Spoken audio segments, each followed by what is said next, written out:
All right. And action. OMG. Wow. Look at all these people. There's exactly 183 of us. I mean, there are only ones. So it means there's 182 of you.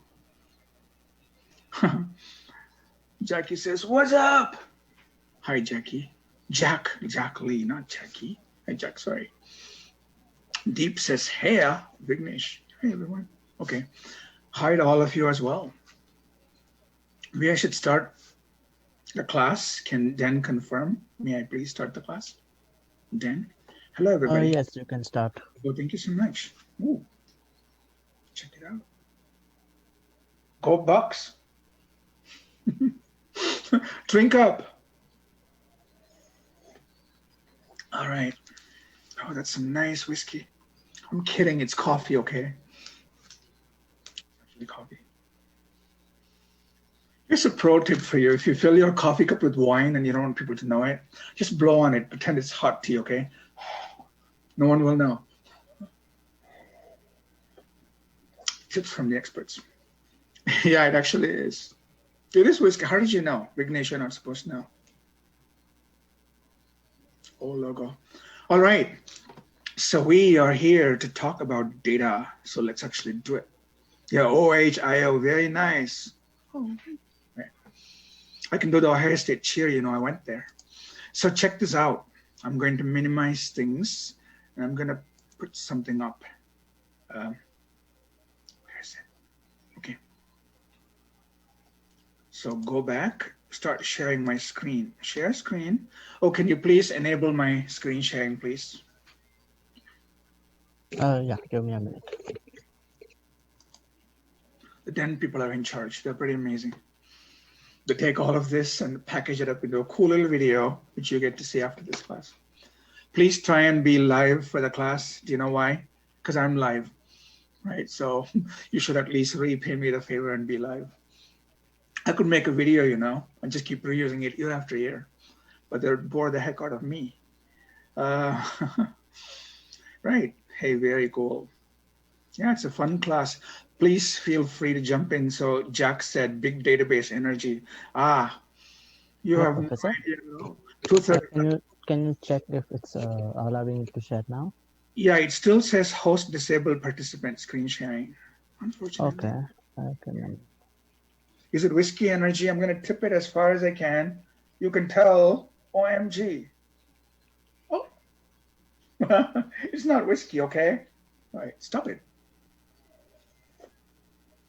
For the record, I'm pretty boring. I don't drink. Too boring. I just stop with coffee.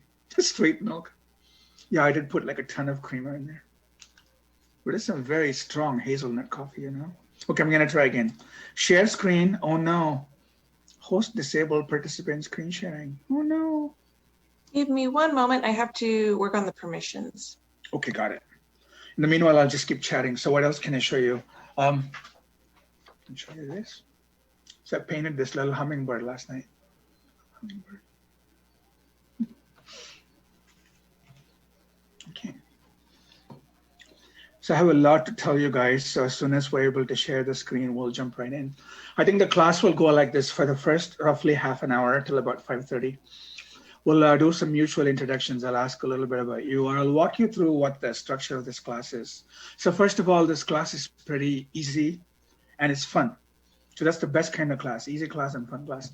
And it's also hopefully very useful. That's the part that I really would like to emphasize. It might be one of the most useful things that you would study because the entire world runs on data, as you very well know.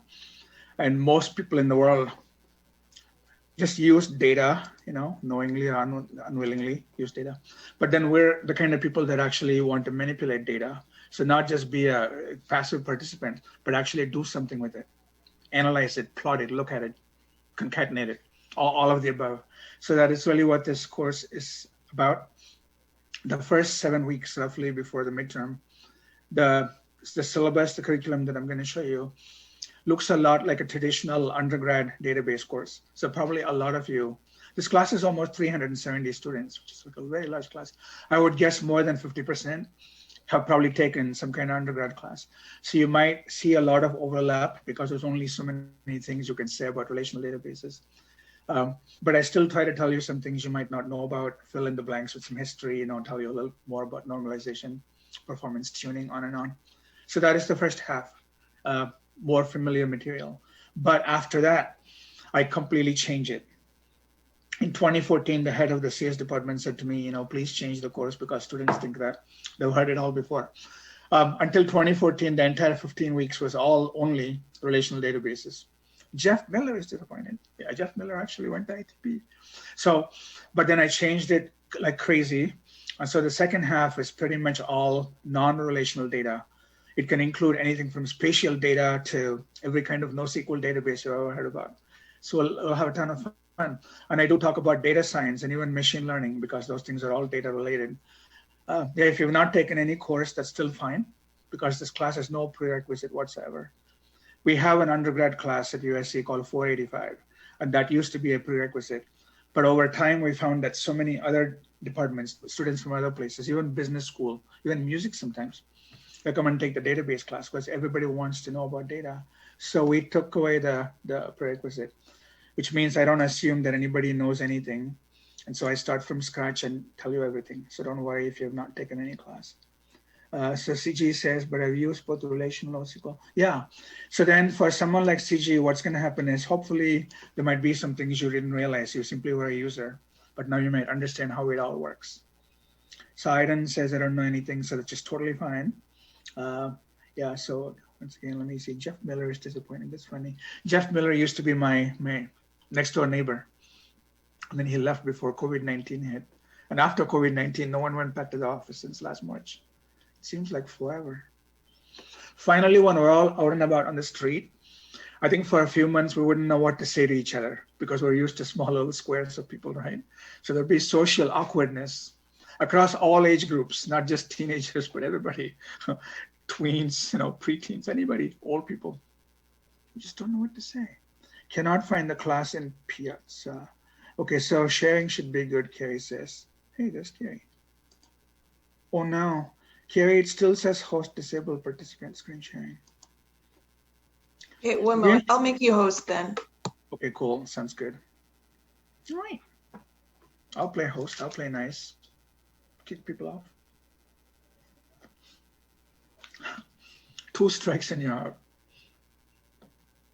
Yeah, someone said type CS 585. Oh, I see. So you want the link on Piazza. I can actually put that up. Does 585 have any intersections with 571? Me, I'm the intersection. Because I teach both of them, gosh darn it. It says you're the host now. Okay. Okay, let's see what we can do. Okay, so I was partly kidding, okay, they both dovetail into each other. Like you think of 571 as a way for you to pick up your phone and tap something and magically get some results like, you're scrolling through Amazon or eBay listings. That part comes from a database. So 571 just simply sends a request to a server. That's all 571 is about. But the server can do more things. It can contact other databases, create data. That is what 570, that's what 585 is about, all the data part of it. Okay, so now that I can share my screen, yeah, share. All right, cool. Hey, check that out. I made that bird for you, just for you guys. I'm kidding about that part, but I didn't make the bird. Stop video, say goodbye. This way you can focus just on the screen and not on me. Okay, so chat. Okay. Cool. Yeah, class website. So Ritesh is incredibly helpful. This is actually very cool. Hey, Jack, watch it. I have Tor, I have Brave. So is Brave sketchy too? Is Firefox sketchy? Dude, okay. Not quite. Okay, so I'm gonna put up this thing right here. So like Ritesh just said, some things are being grayed out, I'm pretty sure. So we need to make sure that the chat window, all the windows are apart from each other. Found that out from last time. Okay, so I'm actually gonna start from nothing. Okay, so here's an empty browser. Let's put up that 585 link right there. So I have a little bookmark here. These are the 3 courses that I'm teaching this term, like right there. 585. All right, so just one time, please go in your phone, in your browser, in your tablet, and just type this out by hand. And after that, hopefully the browser is going to remember it, or you can do a bookmark thing like I did. It is bytes.usc.edu/CS585, lowercase. So far, so good. /S21 as in spring 21, underscore DB for database, uppercase, DS for data science, uppercase, 012. And then you don't need this last part that just aliases to that. So if you're able to just type this part, that should get you in. So please try it, okay? It is case sensitive. So this CS is lowercase, this S is also lowercase. So 3 lowercase letters after bytes.usc.edu. And here we are. Take me home. So I made a little redirect. Sure. Oh no. Okay, there it is. All right, so what I'm gonna do, like I said, till about in the next 15 minutes is tell you like what all this is, just give you a quick tour. And then afterwards, we're gonna jump straight to lectures and then do like 1 hour, 5:30 to 6:30, but introduction to data. So we'll talk in general terms about data. On the second half, 6:30 to 7:30, we'll actually start talking about data modeling. So this course, heats up really fast because there's so much to say. Except my network is, oh no way. Oh my God. It was unnecessarily scary. Okay, so there it is. So we'll do all of this. This is the first hour, second hour. We stop at 7:30 and then we take a 10-minute break and then we come back for some discussions, okay? But I'm getting ahead of myself. Okay, so start at the top. Take it from the top. So this is me. And then unfortunately all online for now. And this link right here is exactly the same link. So it just takes you right back. You can click this all night long and just have fun. Whee! Now go around. This is the link for D2L. I mailed this to all of you. Everybody that is registered should be on D2L. Although if you registered pretty late, like tonight, this morning or yesterday, you might not be on D2L yet. But once you are on D2L, this is what you would see. So every course in D2L has a number. So ours is 20537, primary key. And then this is what you would see and all the stuff that you need. And this is the link that you can click on right here. Okay, so that's that link right there. And then here's the Piazza site. I think a lot of you have signed up. I noticed about 44, 45 just before the class started. But then a few of you are not able to sign up and I quite don't know why. We'll help you out afterwards, okay? So here's manage class. This is the view that I have. And then I did see like more than 40 people. Let's actually quickly take a look. How many? So these are the instructors. I'll tell you about them. Enroll students. Wait. Yeah, right there. Okay, all of these students. Okay. Yeah. So I see. I'll figure it out. There's probably a different link that I can send you guys. Okay, there's a sign up link. Don't worry about it. It's not very urgent, but we'll definitely help you. Okay, it's a sign up link.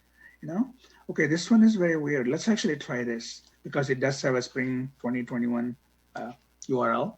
So I'm going to copy it and, oh, that's funny. It says, CS104. That's so bizarre.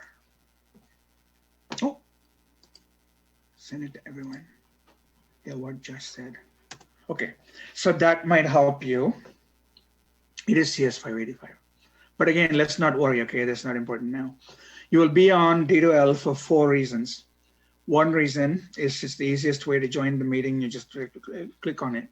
The second reason is once this class is done, then Den processes the video, and then they put up the video right here under content.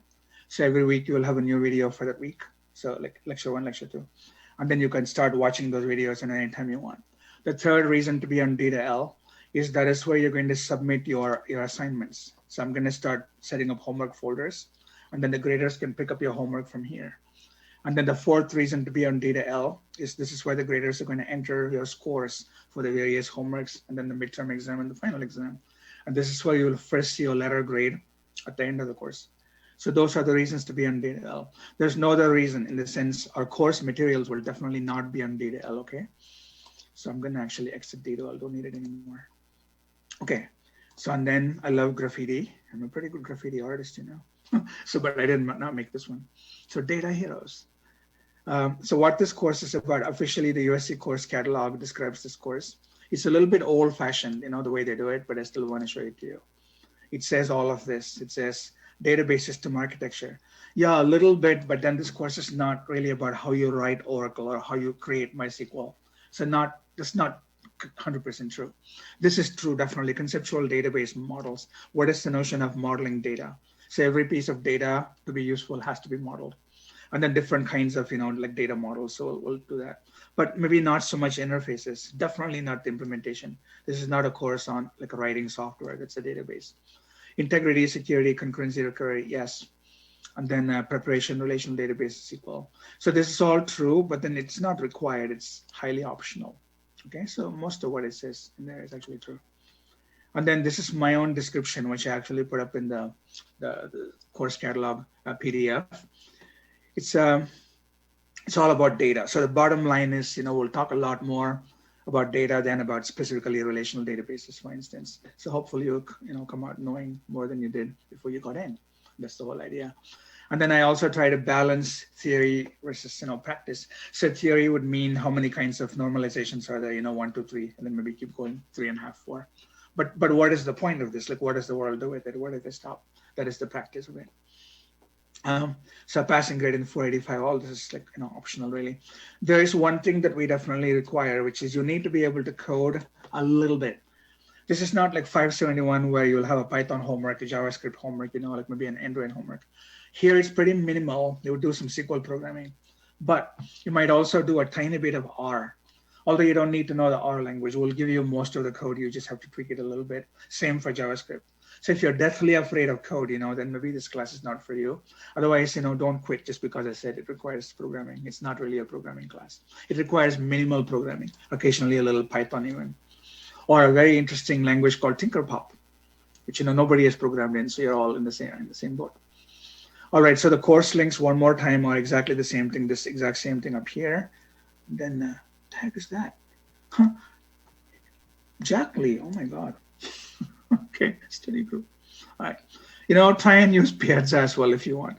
And then this is D2L. I told you the 4 reasons to be there. And then this one is the Piazza page. Okay. Oh yeah, something about Piazza. If you have a question about the lecture material or a homework page description, you don't understand a paragraph, I think the very first place where you post for some help should be Piazza. It should not be directly contacting a grader or contacting me, because that's really, it sort of defeats the purpose. Because if 10 people mail me with the same question, this paragraph is not clear.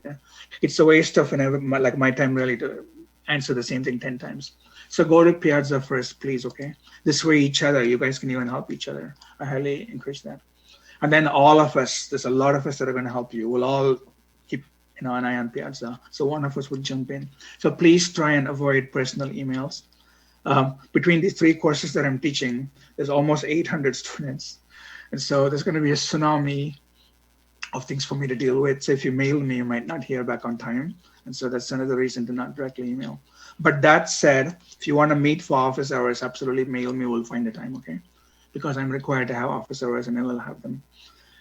So my main area is computer graphics. I worked in DreamWorks Animation for 16 years. Worked on all the Shrek movies, 1, 2, 3, 4. And then Kung Fu Panda, How to Train Your Dragon, Madagascar. I worked on all those movies, Over the Hedge. And then even the hand-drawn animated movies, Prince of Egypt, The Road to El Dorado, Spirit, Sinbad, all that. But then I also have like an alternate life that deals with data. I was doing lots of data implementations at DreamWorks as well, although most code that I wrote was graphics code. But then I remember using XML JSON like many years ago, almost 10 years ago. And so I like to think that I have first-hand experience with all this. And also I grew up with JavaScript. JavaScript grew up with me. So these days you can do so much with JavaScript. But like all of NoSQL is basically, JavaScript object notation. And so I feel qualified to teach this course, and that's why I've been teaching it for a while. And then something else that happened was I also worked for 1 year at an AI company called MCC, Microelectronics and Computer Technology Corporation. This is in Austin, in Texas. We worked on the world's largest AI program at the time, the AI research project. It was called the Psych project, okay? So Psych stands for encyclopedia. We had this idea of building this common sense reasoning system. So I worked on that for a year. but it was so bizarre. I quit after that, and I went back to graphics. But the thing is, psych doesn't work, meaning the notion of building expert systems and trying to make it be intelligent just did not work. So the world gave up. And then after a while, the internet came along, GPUs, all that came along. Then machine learning, so this new way of doing AI, but not using common sense, but more like just using data, came up. And now we call this ML. But then my point is, even ML doesn't work, sorry to say. Meaning Alexa talks to you, but she's not really intelligent. So I have this very hardcore opinions about what intelligence is because I've been there. And so my passion in life is actually to find the proper way to do it. And then we have a fancy term for it. We call it AGI. So I'll even talk a little bit about AGI towards the end of this course. I think about it basically day and night, and I'm not kidding, because there has to be like a proper right way to do it. And I think there are some approaches. But Amazon, Facebook, Elon Musk, OpenMind, DeepMind, Deep AI. No one's doing it actually, DeepMind, OpenAI. And then I got a bunch of degrees from Ohio State, Go Bucks. And so these are all the movies that I worked on. I also went to Autodesk for a couple of years. So this is, again, after working in the industry as a content production person, it was fun to actually go to the company that makes the software, called Maya in this case, that every company in the world, like every animation company, visual effects studio, uses, game company. So I got to work with some of these wonderful pieces of software. And then while all this was going on, I was teaching at USC part-time just for fun from 2004 to 2014, just like once a week, just have a nighttime class. But then over time, what happened was I started liking teaching. I started loving teaching more than the other things I was doing. So gradually I switched over. So now I'm full-time. That's what all this is. Okay. And what else? Yeah, so there's a ton of people. By the way, my email address is very simple. So please don't spam me, but hey, cool. This is a time when we could actually go in the theaters and watch Puss in Boots. I worked on some dust software for that movie. There's a lot of dust in that movie. So then I have these email addresses, and I post a lot on Facebook, and I like to see what people are on LinkedIn, and I hardly do anything on Twitter. Okay, so look at this.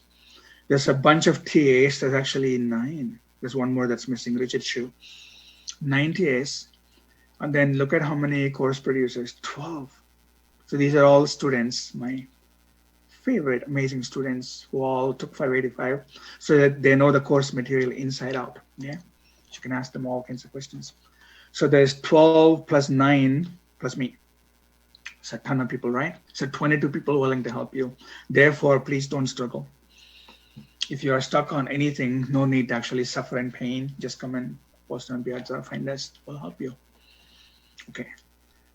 So that's it. And then some policies to go over just for the record. If you need additional time for exams, mostly like time and a half usually, or even for the homework, please contact me. Contact DSP first, and then you get a letter from them that authorizes you. Send me the letter, and then you're all set. So you can get any accommodation that you need. And then this is a very, very big one. It's crazy to even talk about it, but I'll tell you. If you cheat, if you take somebody else's code from the past, although I try to change the homework, so that's not usually useful. But if you work with each other, so to speak, and then you collaborate and everybody takes the same code, changes it a little bit, then that is plagiarism, that is cheating. If you do that, then we report you to this non-campus organization called SJAX, like a student court. And then you would be given an F for your assignment, but if not, an F for the course as well. And then that is pretty serious because the F ends up in your transcript forever. So Facebook would see it, everybody in the world would say it. And they're going to ask you, why did you get an F in database systems? And then you can come up with some creative lie, but nobody would believe you. You can tell them, well, I was sick with COVID-19, I missed all the homework. If they think it is suspicious, they would contact me and say, why did this student get an F? And I would tell them the truth because I have no reason to lie. It's my reputation, right? Therefore, just don't do it. Believe it. This is not just fun things we tell you and then just look the other way. It might happen abroad in some other countries, people don't care if you cheat. But here, cheating is a very big deal. You'll find out, if you try and actually do something weird and you get caught. There's no going back. Once SJAX gets our case, it's a form that we fill. Afterwards, you can beg, plead, cry, bribe. We cannot take it back. SJAX will not undo the case. So in that sense, we're like a policeman, it's like driving around in a police car, and they see you speed. Then they stop you and give you a ticket. And then you cannot tell them, can you please tear up the ticket? Because it's not about the physical ticket. The ticket's now in the database. You have to go to court. So it's out of the policeman's hands. Likewise, when we report you, we cannot take it back, okay? So all I'm going to tell you is really make a conscious choice to not cheat, because cheating is a choice. You cannot accidentally cheat. No, you have to think about it. And so I'm telling you, don't do it. And this is also a policy that USC has, like no matter what happens, we'll keep the classes going. Usually what that meant in the past was if there was a pretty severe earthquake, if all the communication still worked, then classes would happen remotely. But we had no idea until last March that this would actually be applicable to COVID-19. So after almost a year, here we are. I taught the same class last spring, and we had about 700 students. And so I was teaching it in Bovard, because that is the only place on campus that holds 700 people. But then all of a sudden on March 12th, just overnight, it all just went online. So we had a pretty active Piazza community. So it's been done. This has been done on an even bigger class. So I have no doubt that it'll work for this class. We'll all have fun, okay? One way or the other, we're going to get through all this material, and hopefully you're going to like it. Okay, so I'll start backwards. Extras is where it says more. This just means I'm going to give you, as time passes on these next 15 weeks, multiple links, maybe 30, 40, even 50 links. Please read them, go through them. These links all have to do with what is happening in the world today that is somehow connected with data. Like last week, Amazon.com said to Parler.com, we're going to boot you off because Amazon was hosting all the crazy messages that the right-wing people were posting on Parler. So then Amazon did not want to be part of it. So they said, we'll give you 24 hours notice and then you're gone. So that is an example of what I'm talking about. So then they had to scramble and then find a place to host them, which is actually a Russian server now. It's weird. In the meanwhile, some people actually went to Parler and just using simple web scraping tools, took every single post that was ever on Parler because Parler was not set up properly. So by simply going in the URL, suppose it says index.html/1, that is the first post. If you make it say /2, that is the second post. So they had the world's most trivial scraper. They just simply incremented this thing in a loop. They got 70 terabytes worth of data. 70 terabytes. Yeah, it is genius, actually. 70 T. Turned it all up to FBI. Turned it all into FBI. Yeah. No comments. Okay. So I'm going to, tell you all those, not to be political, but to tell you, how serious data can be. Okay. It's a big, big deal. Yeah. And so Amazon could easily do their cloud scaling up. And so 1 million people could go on at the same time. If you're a small server, your server would crash. If 1 million people all log in at the same time, server cannot handle it. So those are fascinating, real world implications of too much data, too much social media. What about reading? There is a textbook, but you don't have to actually buy it because, all the material here I've made slides. So I'm going to just show you the slides. But if you want to, keep a nice book, if you want to hold on to a book, read that, buy that. It's by Cornell and Morris. This cover is for the 11th edition, probably says somewhere. But you can buy the more recent 12th edition if you want. But in a way, the entire thing is optional. And this is just for the first half because it is all mostly relational databases. There's two kinds of databases in the world, relational, non-relational. Relational is the one that was in the past, and then now it's more recently non-relational. Nothing happens in the quiz section. Yeah, 13th edition is even better. Actually, this textbook is slowly turning more and more into non-SQL book. So yeah, the more recent, the better. But you don't need it though, really, for the exam or anything. What happens in the quiz sections? Nothing happens. Only one quiz section, I'll tell you the date pretty soon, is our midterm exam. So you need to be present for that. But otherwise, we don't meet on Fridays at all, okay? But we'll have a discussion at the end of every lecture. In the past, that has worked out pretty well. And then if I want you to read anything that looks like a book, then I'll actually put it up under extras, the same extra you saw before. All right, so what about grading? We have 5 homeworks. They're all individual homeworks, no group project, nothing, no collaboration. If you collaborate, it means you're cheating. Don't cheat. And then every homework is quite detailed, as all the CPs can tell you. You read it a few times and you'll know exactly what to do.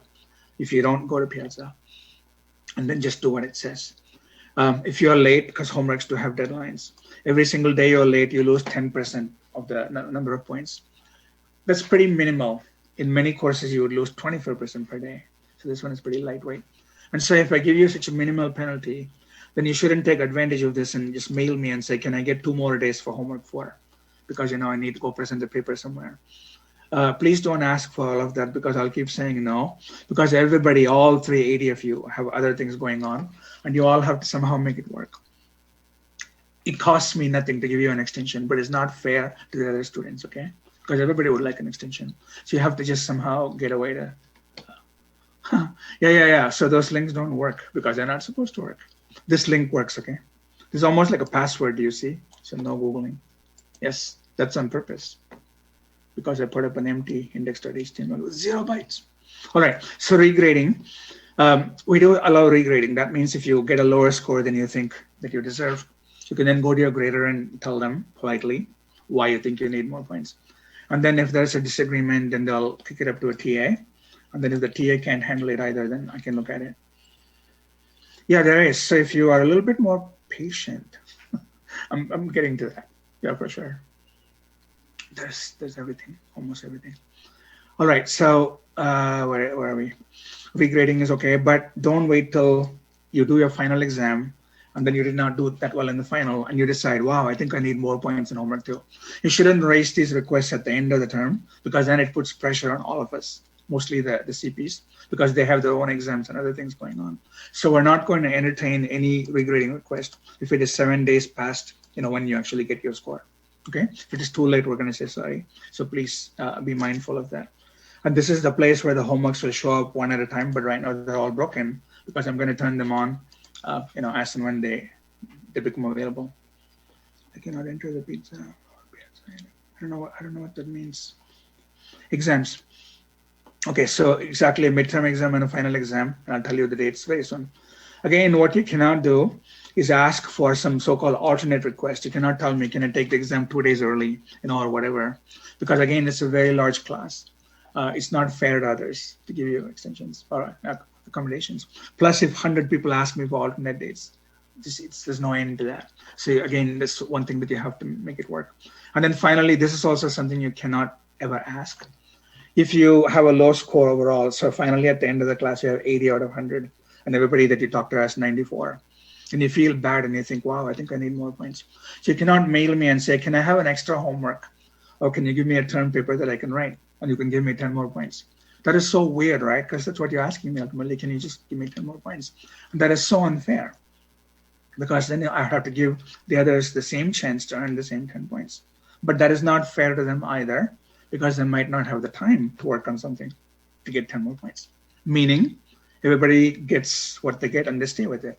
So you cannot tell me to give you things to make up because I uniformly say no to all these things. Patience, please. Mahtab. Few minutes, really. I'm getting there. Okay, so how do you get the letter grade?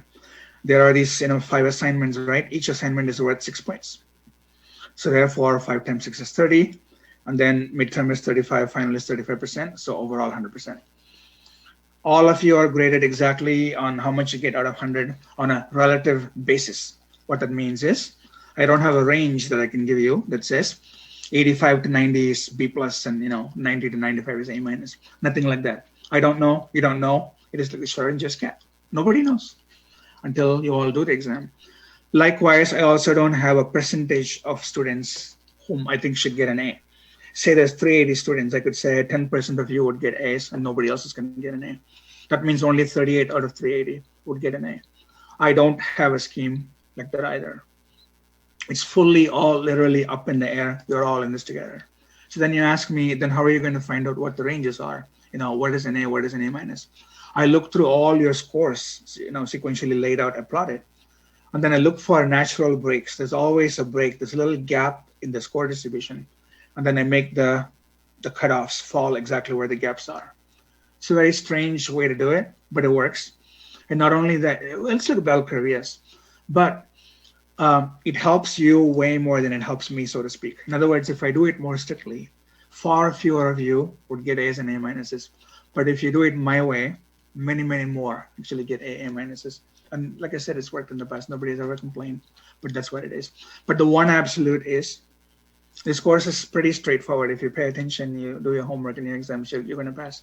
But if you do get below 50, I have no choice other than to give you an F. So please don't get below 50.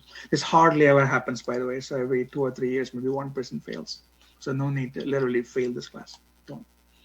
And then the last point is, if you get fractional scores, maybe, for homework or maybe an exam question, and then your final score out of 100 ends up to be 86.6, supposing the next higher grade, suppose you get a B minus. If A minus or B plus, suppose you get a B plus for this. Suppose A minus starts at 87. It is up to me, my discretion, to round you up and give you the higher grade. You shouldn't demand, you shouldn't yell at me and say, come on, 86.6 is almost 87. Do it. No, I will not do it, okay? So I'm telling you right now, do not expect, do not demand, don't assume that. So in the US, schools leave even 86.9 as 86.9. And if that is a lower grade, so be it, okay? So high school kids don't bug their teachers because teachers don't put up with it. So likewise, you should not demand that I round it up. But practically speaking, anything more than 86.5, I do round it up, okay? So most likely it'll happen. But like I said, you shouldn't assume it. Okay, so one more time, do not cheat. It's pretty simple, just don't cheat. So a whole bunch of people said, where's the schedule, where's the exam? Here it is, okay? So in this page under lectures, syllabus, schedule, and that is where the notes or slides are. We'll be doing slides, literally I'm like 6 minutes late, I'm gonna do it. But then you can actually print your own PDF, okay? Because the thing that I'm gonna show you is not PDF. So please don't ask me for a PDF because sometimes I make a change to a slide 10 minutes before class. I put in some last minute things. So I cannot keep regenerating PDFs and mailing everybody. You can make your own PDF. Just simply print it, okay? Just print the PDF. All right. And then we'll have discussions. Like I said, we'll hopefully stop at 7:30 and then you can take a 10-minute break and then we'll discuss. Okay, so discussion means mostly you're talking as opposed to I'm talking. And discussion does not mean going over the slides again because somebody had a question, or even worse, going over the homework description and saying, can you explain the homework to me? That's all a waste of time, okay? So we should use discussions to actually discuss about what is going on with the world of data, like other things, extraneous, peripheral things. I think that makes it a richer experience. So you'll find out pretty soon. And then one more thing is, if I want to draw a diagram, I'm just going to go to this site, this tool called LC, the Rolly Canvas. See, I'm going to go there. I have a little pen. So you can just start drawing, okay? Like that. And the good thing is it's all being recorded, so it's very nice. In the past, I used to use a phone camera and a small little Elmo kind of device. I would write on actual paper, and the phone would stream the video to the browser. But that had some lighting issues, some things. But this, I think, is like a little bit nicer, so we're going to start using it. And this has a pretty cool advantage. If you click on this, you can actually scroll it off the screen and then do something else. And then if you go back to this, it'll actually come back. So it's an infinite canvas, okay? So it's actually very nice. Yeah? Well, yeah, actually, Saiden has a cool question. I won't try it, but yes, it has extra colors and things. And it does have some pen control. So if you're really patient, you can do it. That bird was drawn entirely analog. It uses ballpoint pens, marker ink, crayons, colored pencils, and then there's some watercolor. So it's like 5 or 6 media. So it uses no digital processing at all. Interesting. So clear, admit. Okay, so I'm gonna put my pen back. Get back on the mouse. So once in a while you'll see me doing that, okay? Yeah, that could be actually fun. Do some drawing. Okay. What else? Yes. Okay, so what are we going to actually look at then? Today, this world of data that we introduced, like what is data? Let's actually start with that. And then data modeling. So one of the most important things you would ever take away from this whole course is just this philosophical idea of a data model. You can probably define what a data model is, okay, but it's not about that. Like why even the need for modeling? So I get into pretty fundamental things. That is what you should get out from this lecture. And then it continues after that. This is a classic relational database course, this first 7 weeks. ER diagrams, entity relationship diagrams, the so-called relational model. There are many ways to model. One of the most powerful is the relational model. And then you can extend the relational model ER, add an extra E. And this idea called normalization, which is actually a very cool idea. And then SQL. So this is how you can actually query these massive databases. And so SQL is very powerful. We basically devote the entire hour.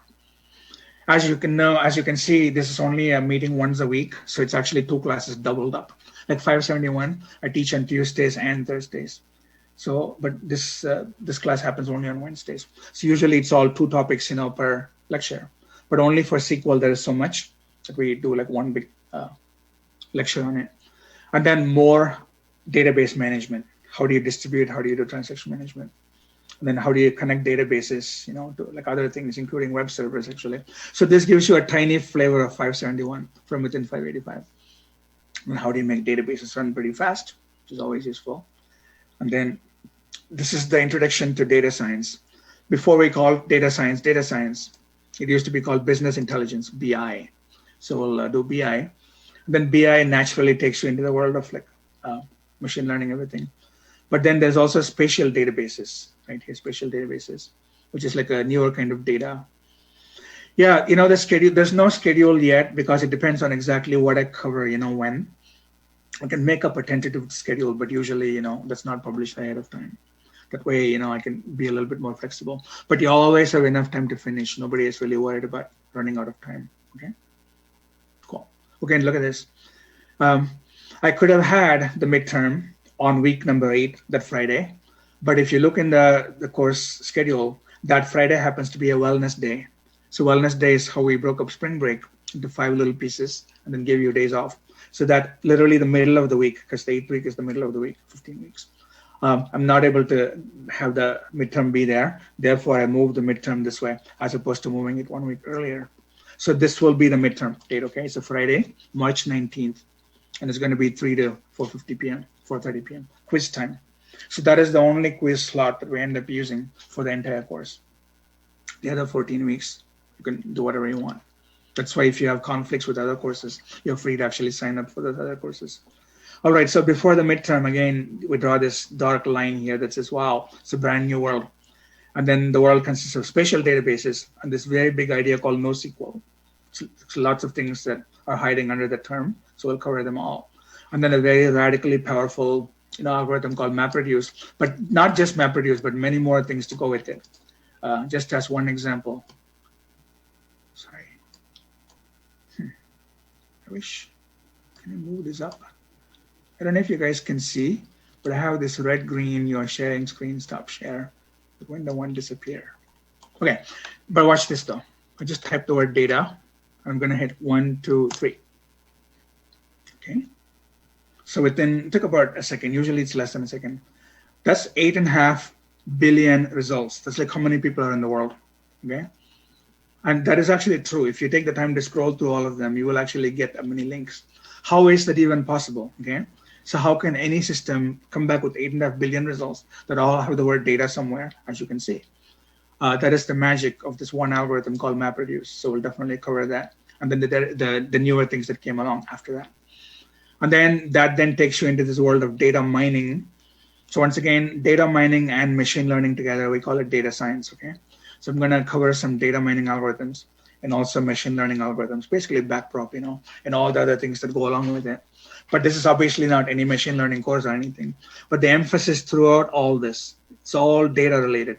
Somewhere this is here because data is involved, data is involved, data is involved, data is involved. Otherwise, there's not an AI course. And then there's so many data mining machine learning tools that is actually worth spending all the time diving into them. Because in the industry, whether you go to Facebook or Google or Microsoft, Amazon or Apple, you will be using these tools, all these APIs, these frameworks, not raw math, linear algebra that we teach you in the CS classes. So it is worth knowing what the tools are. Some of your homeworks will actually expose you to some of these tools. So I think that's exciting. And then the very last lecture is about data visualization. How do you make pretty pictures out of data? And then this notion of data governance. This is where things like privacy, security leaks, all that comes in, right? So that's actually quite useful. And then you have some study days after this. The term officially ends on April 30th. Then you have a few study days. The final exam is on May 5th. Sorry. The final exam is on May 5th from 8 to 10 in the morning, okay, PST. This date and this time comes from the USC course catalog. There's a thing called the schedule of examinations. We cannot deviate from the schedule, so don't even try to ask for an alternate date because we cannot do it. There's a line there that says the registrar has to agree if you want to change the date or time. And the only way the registrar agrees is if every single one of you tells me in writing that the exam date and time can be changed. With 380 students, that's like, herding cats. There's no way it's going to happen. So we shouldn't even try, okay? So nobody should even try to change it because, I'll not go for it. It's a waste of time. It's not going to work. So again, you expect it to be there because that is really how they made the schedule. You should not technically have any conflict at all, okay? Yeah, 8 a.m. Sorry about that. The final is not cumulative. So the final is mostly going to focus on the second half, which is all this, data science, all the new stuff. Relational, very minimal. But they all build on each other. So the notion of modeling just never goes away. Therefore, in that sense, you cannot completely have amnesia and forget everything. But there won't be too many questions on SQL. Okay, the final. Okay, this answers all your questions. So we're about 15 minutes behind. No big deal. Okay, so again, you're a little bit ahead. I've not shown you the slides yet, okay? So please hold on. I'll do a quick demo. Let's click on introduction. So till about 6:30 approximately, we're gonna do a pretty lightweight tour of what all this means anyway. So why even have a database, okay? We're gonna start there. And so because, I'll answer all this. This notion of printing, so how do you print? This looks like slides, right? So really fast, if you hit the space bar, watch this. So,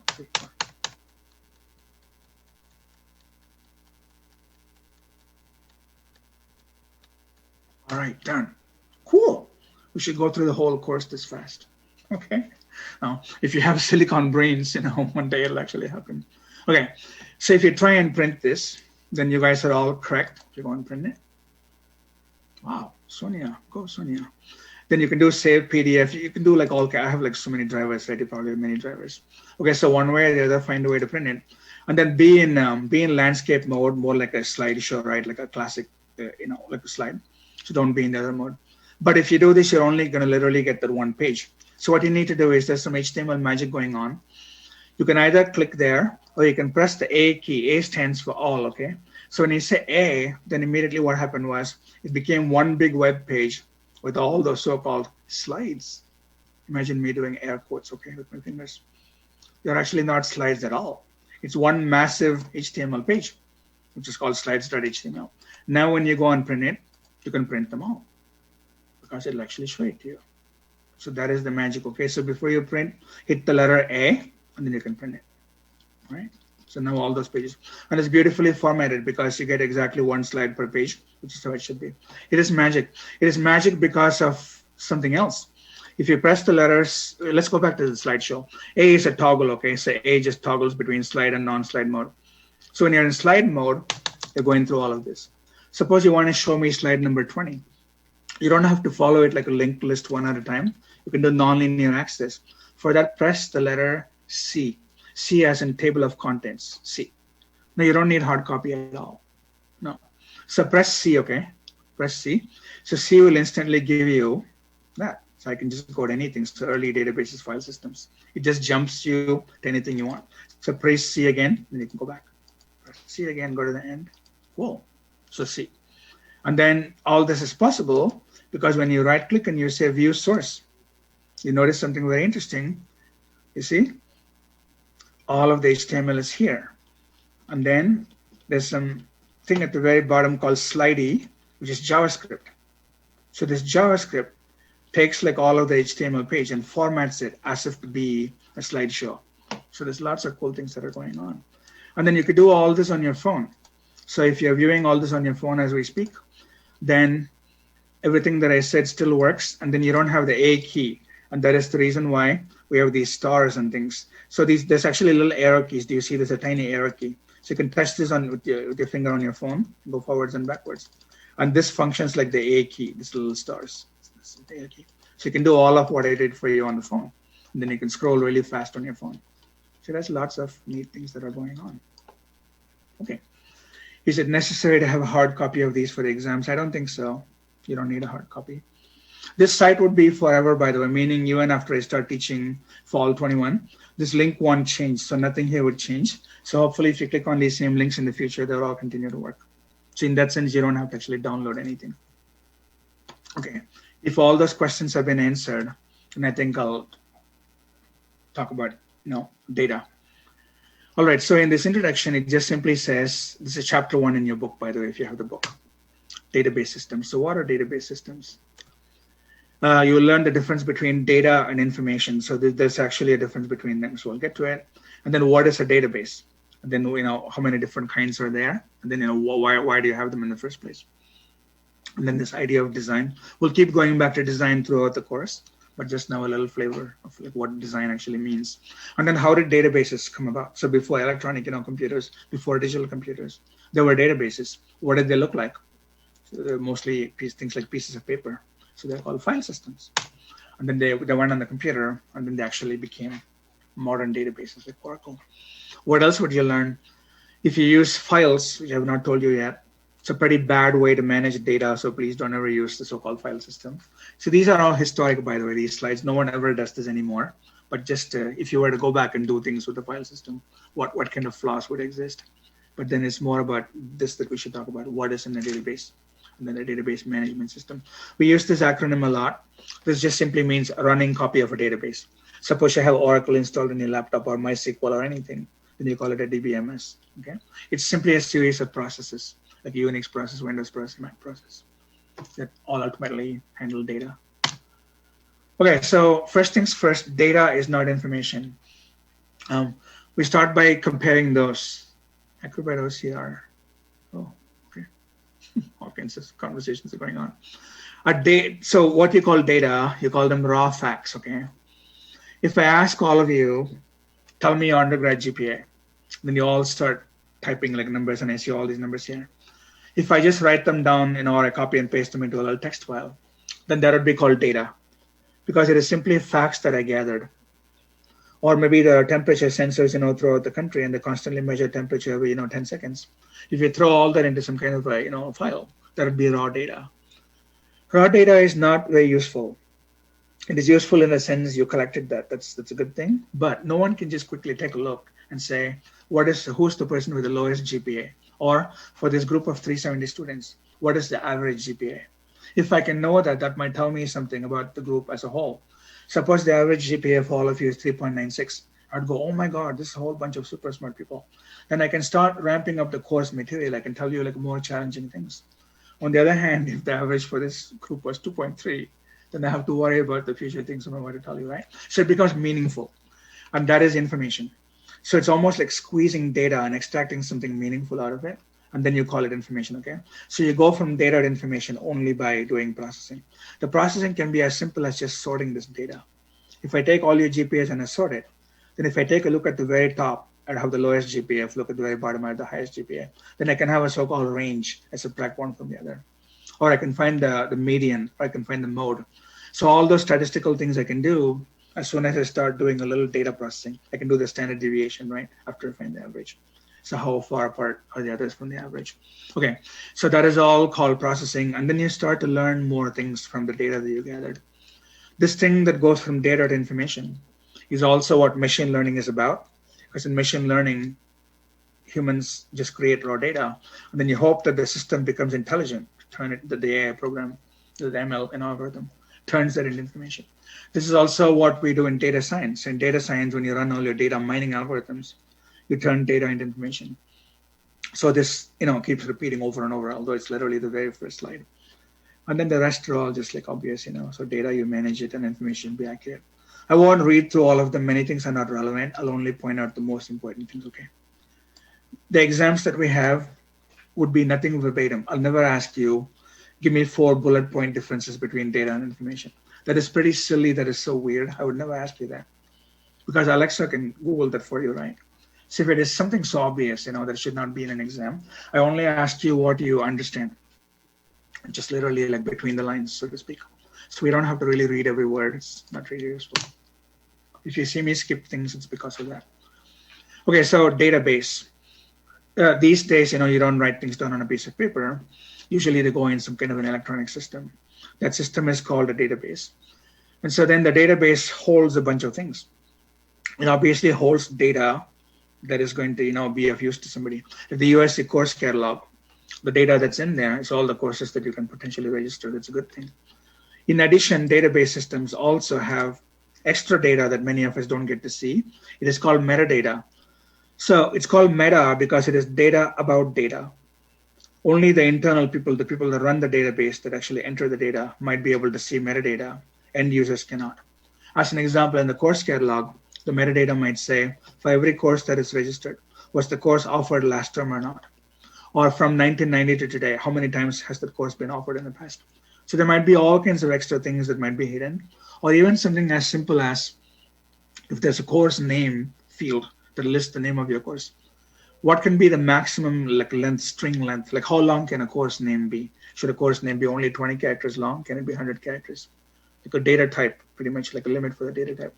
All that we call metadata, okay? So loosely we call it data about data. Therefore, a database management system, a DBMS, is a collection of processes, like Unix processes, that run constantly, that's running, and they serve data to the user. So the big purpose is to serve data. So you go in the Amazon course catalog, the Amazon catalog, and you start shopping for things. Then the Amazon system is the DBMS that is serving all of us data. And the DBMS has many, many functions, and gradually we'll tell them, we'll reveal them one at a time. But then for right now, one of the functions might be user access restriction. End users like you and me cannot log on to Amazon and change the price of anything, right? It'll be great if I can take a $1,000 TV and turn it into $10 and place an order. Obviously, there's no way in hell I should be able to do that because the DBMS makes sure of that. If you're a product manager for televisions, you have that authority. You can put the TV screen on sale and then maybe make it be $900 and see if people buy it. So that is called access restriction. Or you can do other things. A database management system also lets you do backup, lets you do recovery. It lets you do lots of things about data. So loosely we call them DBMS, okay? For now, we'll just say it like that. Yeah, this is so cool, all this side conversation. Okay. Well, if you go in the course site, just click on the lectures tab, okay? Click here, and then click here. That's what I was doing. All right. So now you know a database, it holds data, it's run by a collection of programs. For now, that's enough. And then what does a database do? It acts, so all these processes, like what all these programs do. On the one hand, you have the database.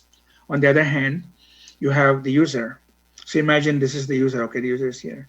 The database is here with all the data stored in disk drives. Users cannot directly go in the database and change whatever the heck they want, right? Therefore, the DBMS is literally in the middle. So everything has to go through the DBMS. That's why it's called intermediary. It's in the intermediate. And then among other things, it lets you access data in parallel. So 100,000 people can all be browsing the Amazon catalog at the same time. And the DBMS, makes sure that's possible. But if somebody places an order, then only that one person places an order. If there's 500 copies of your textbook left, if somebody is then in the middle of the shopping cart processing, then somebody else cannot go and buy 500 copies because you already bought one copy. Then technically there should only be 499 copies, right? So those things are all managed behind, your back, behind the end user's back. So that is the notion of data sharing. And then also the data that is actually stored in the database might not be in one place at all. When you purchase anything from Amazon, you see all the star ratings, you see questions and answers, you see the shippers, like what the shipping date. And then you get the tracking number, shopping cart, you have the images on the top, videos people upload. There's many, many things to go with every single product. They're all not stored in one database or one place at all. They could be stored in so many places all over the world.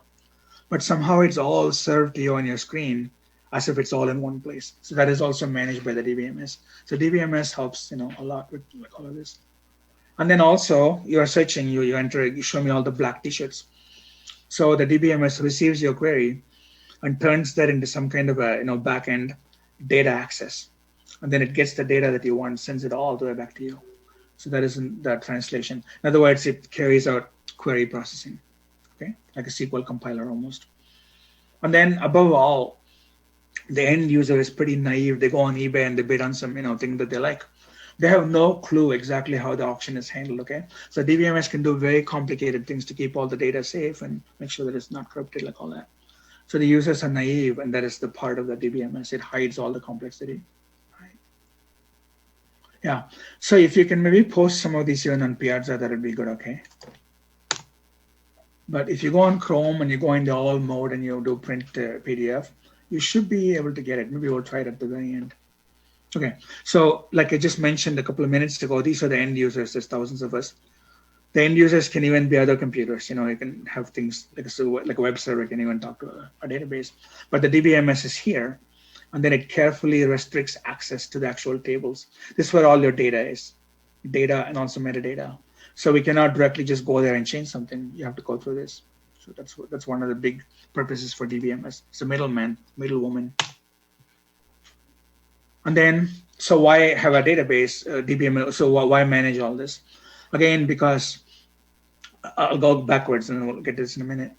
It increases productivity. So again, think of Amazon, think of Alibaba, all these big sites, Grubhub, right? Anything at all. Lyft, Uber, thousands, if not hundreds of thousands, people use it. And so the system cannot be so slow and so bad that everybody gives up and goes somewhere else, and just shuts the app down. On the other hand, it appears to be highly responsive. That's very good. So that's again all about data sharing. It finds pretty good ways to share data between multiple people, keeps data secure, permits only restricted access. And then this is for business purposes. Again, within Amazon, they have data every minute literally about what people are buying. And then they're able to use all the data to see what more should we order, what should we not sell anymore. That is all business intelligence, okay? So once you put data in a database, you can start making money with all that data. That's really what that is. So this one is also very cool. If you don't have any way to manage data at all, then suppose your data lives in an Excel spreadsheet. So you have an Excel spreadsheet with a whole bunch of your friends' addresses. Suppose you ask for all your friends' addresses, emails, phone numbers, and you put it in an Excel spreadsheet. And you've had this for many years, you keep adding more and more people. So somebody says, can I have a copy of that? It looks like you have a nice collection of friends. I want to look through them. Then you send them the Excel spreadsheet, meaning you make a copy, right? So they have a copy now. And then they, because they have the spreadsheet, can also start adding people's names. Suppose the two of you are married, okay? So supposing one person has a list and the other person basically inherits it, but they have their own copy on their machine. You can guess what's going to happen. The husband and wife would add different people to, these different pieces, different copies of the Excel spreadsheet. A few months go by and it's time to send out Christmas cards. Now you have a mess because you have two different, pieces of data you have to merge. Or suppose somebody mails the husband and says, my address changed. But the wife doesn't know that because her Excel spreadsheet was not changed. And she's the one sending out cards. So she might send the card to the wrong address, okay? So there's all kinds of problems when you have more than one copy of data, or rather, when you have data in more than one place. Basically like a backup or a copy. Instantly, the danger is that they can become out of sync. They're not constantly always synced. It's not like Dropbox, you make a change and it syncs it. The syncing has to be done by some algorithm at some point in time. Until such time all that happens, it is called inconsistency. It's one of the biggest horrible things that can happen to data. You have two versions of the truth and you don't know what is true anymore. It's like the old adage that says a person with one watch knows the time. A person with two watches is never sure. This is before digital watches, and Apple tells you what the time is. If you have two analog watches, usually they're out of sync. So then the person that's wearing both the watches has no idea because, they don't agree with each other. That's the problem. So DBMS can actually avoid that problem. Okay, that's a very big thing that DBMS does. Okay, moving on. You can classify the kind of databases that people use in the world into a few bunch of, different categories. These are very simple, so I'll tell you a few words about them. If only one person uses a database, you call it a single user database. Your contact list on your phone is usually just only one person is your contact list. So that the contact list can be called a single user database. Or if you have a recipe database that collects, you collect all the recipes that you like, that is a single user database. And it usually runs on a laptop, a PC, a watch or something. On the other hand, a multi-user database, like it says, is used by more than one person. So the extreme of that is like an airlines reservation system or Alibaba or Amazon that has hundreds of millions of people. Those all would be called a multi-user database. Within an organization, like say Bank of America, or something, or Tesla, you can have, again, in the multi-user database, two subcategories. Enterprise means something that all the people in the company, everybody in Tesla would be able to access something. For example, maybe the vacation database, how much days can I take vacation this year? That is shared across different departments. It doesn't matter if you're in R&D or in sales or in marketing. Such databases that are shared by everybody in a company, that is called enterprise database because it is enterprise wide. On the other hand, if only one department uses a database, suppose the HR department has a database of all the resumes and people's skills. The R&D department has a database of all the patents that Tesla has ever gotten. The marketing department has a database of all the Tesla cars ever sold. Those are called work group databases because they're only per department. The other departments don't need to know it. The R&D department couldn't care less how many Teslas they sold, okay, and so on. Okay, so therefore you have these distinctions between multi-user databases. These are pretty obvious, right, all of these. And then one more distinction, a different kind of distinction we can make for databases is centralized versus distributed. Just to very quickly tell you, this is pretty much like a historic anomaly. It's almost like a dinosaur. It doesn't exist. In the old days, IBM was a centralized database. So I'll just say IBM 360. Okay, so any one of these systems I can show you.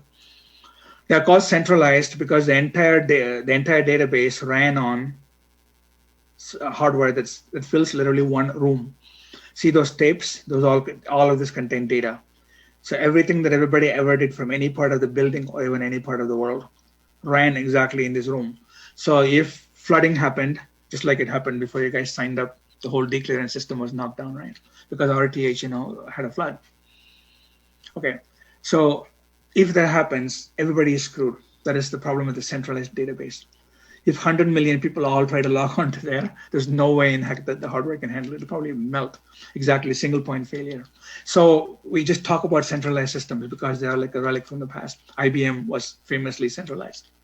But these days, it is anything but centralized. It's the exact opposite. It is 100% distributed. When you buy something from Amazon, it depends on where you are. If you're a Japanese customer, a copy of the database exists somewhere near Japan, if not in Japan. If you're in Africa, in Nigeria, they have a version of the database that is somewhere near Nigeria. So it is heavily distributed. So it has many, many advantages. We'll talk about it another time, but one of the biggest is you will not have this single point of failure. If a massive earthquake hits downtown Los Angeles, then your whole service would not be destroyed if you are distributed. So a cool version of distribution is what's called a cloud database, which is also distributed. The cloud can be like all over the world. But the difference is in a cloud, somebody manages it. Distributed means you, let's say Bank of America or Tesla, would have to manage it. Cloud means somebody like Amazon would manage it. So, that's the only difference. So distributed cloud, they're pretty similar. You can also classify databases depending on what kind of data would you put in there. So now it doesn't matter all these centralized distributed, just pick one of them. But what kind of data would you want to put in it? If your database allows you to put any kind of data that you want, you can put data about traffic, about money, about proteins even, neutrons, galaxies, anything at all, textbooks. That would be a general purpose database because it doesn't matter what the data type is. On the other hand, if you're a chemist and you want to build up this amazing database of molecules, then there is such a thing. It is actually called a protein data bank, PDB, protein data bank. That would be an example of a single subject database because in the protein data bank, what's going to happen is there's highly optimized ways to store exactly, just the data. And so, in other words, it is written specifically for molecules. You cannot put stock data into it, probably no place to put it. Therefore, stuff like that is called, custom-built subject database. Cloud databases technically has an SPOF, I see. Yeah, sure. That is actually true. But that's why if you become an Amazon SD and they put you on the cloud, you're pretty much on a 24/7 watch. You can't even go to sleep because they'll wake you up and say, go fix it. Yeah. So what you're saying is true, but then they make sure that that single point does not actually happen. Although they do have all kinds of backups as well. Yeah, exactly. So that is not quite true, but somewhat true. Okay, I'll just say somewhat true. Okay, discipline specific, I just showed you like a protein data bank would be a discipline specific. Or somebody in Wall Street can make a trading database. They can make this highly efficient machine that's directly on the internet as close to Wall Street as possible. They can access stock prices within milliseconds, much faster than you ever will. That would be a discipline-specific database as well. Yeah, that is true. That is true. It's not more really a failure. So I think what Kushla and I saw when we saw this was it doesn't actually fail. But what you're saying is it is called lock-in. It's called vendor lock-in. So in a vendor lock-in, you basically give all your money to one person and then you cannot leave. That's almost what you're saying. And that is true. That's actually true. Oh.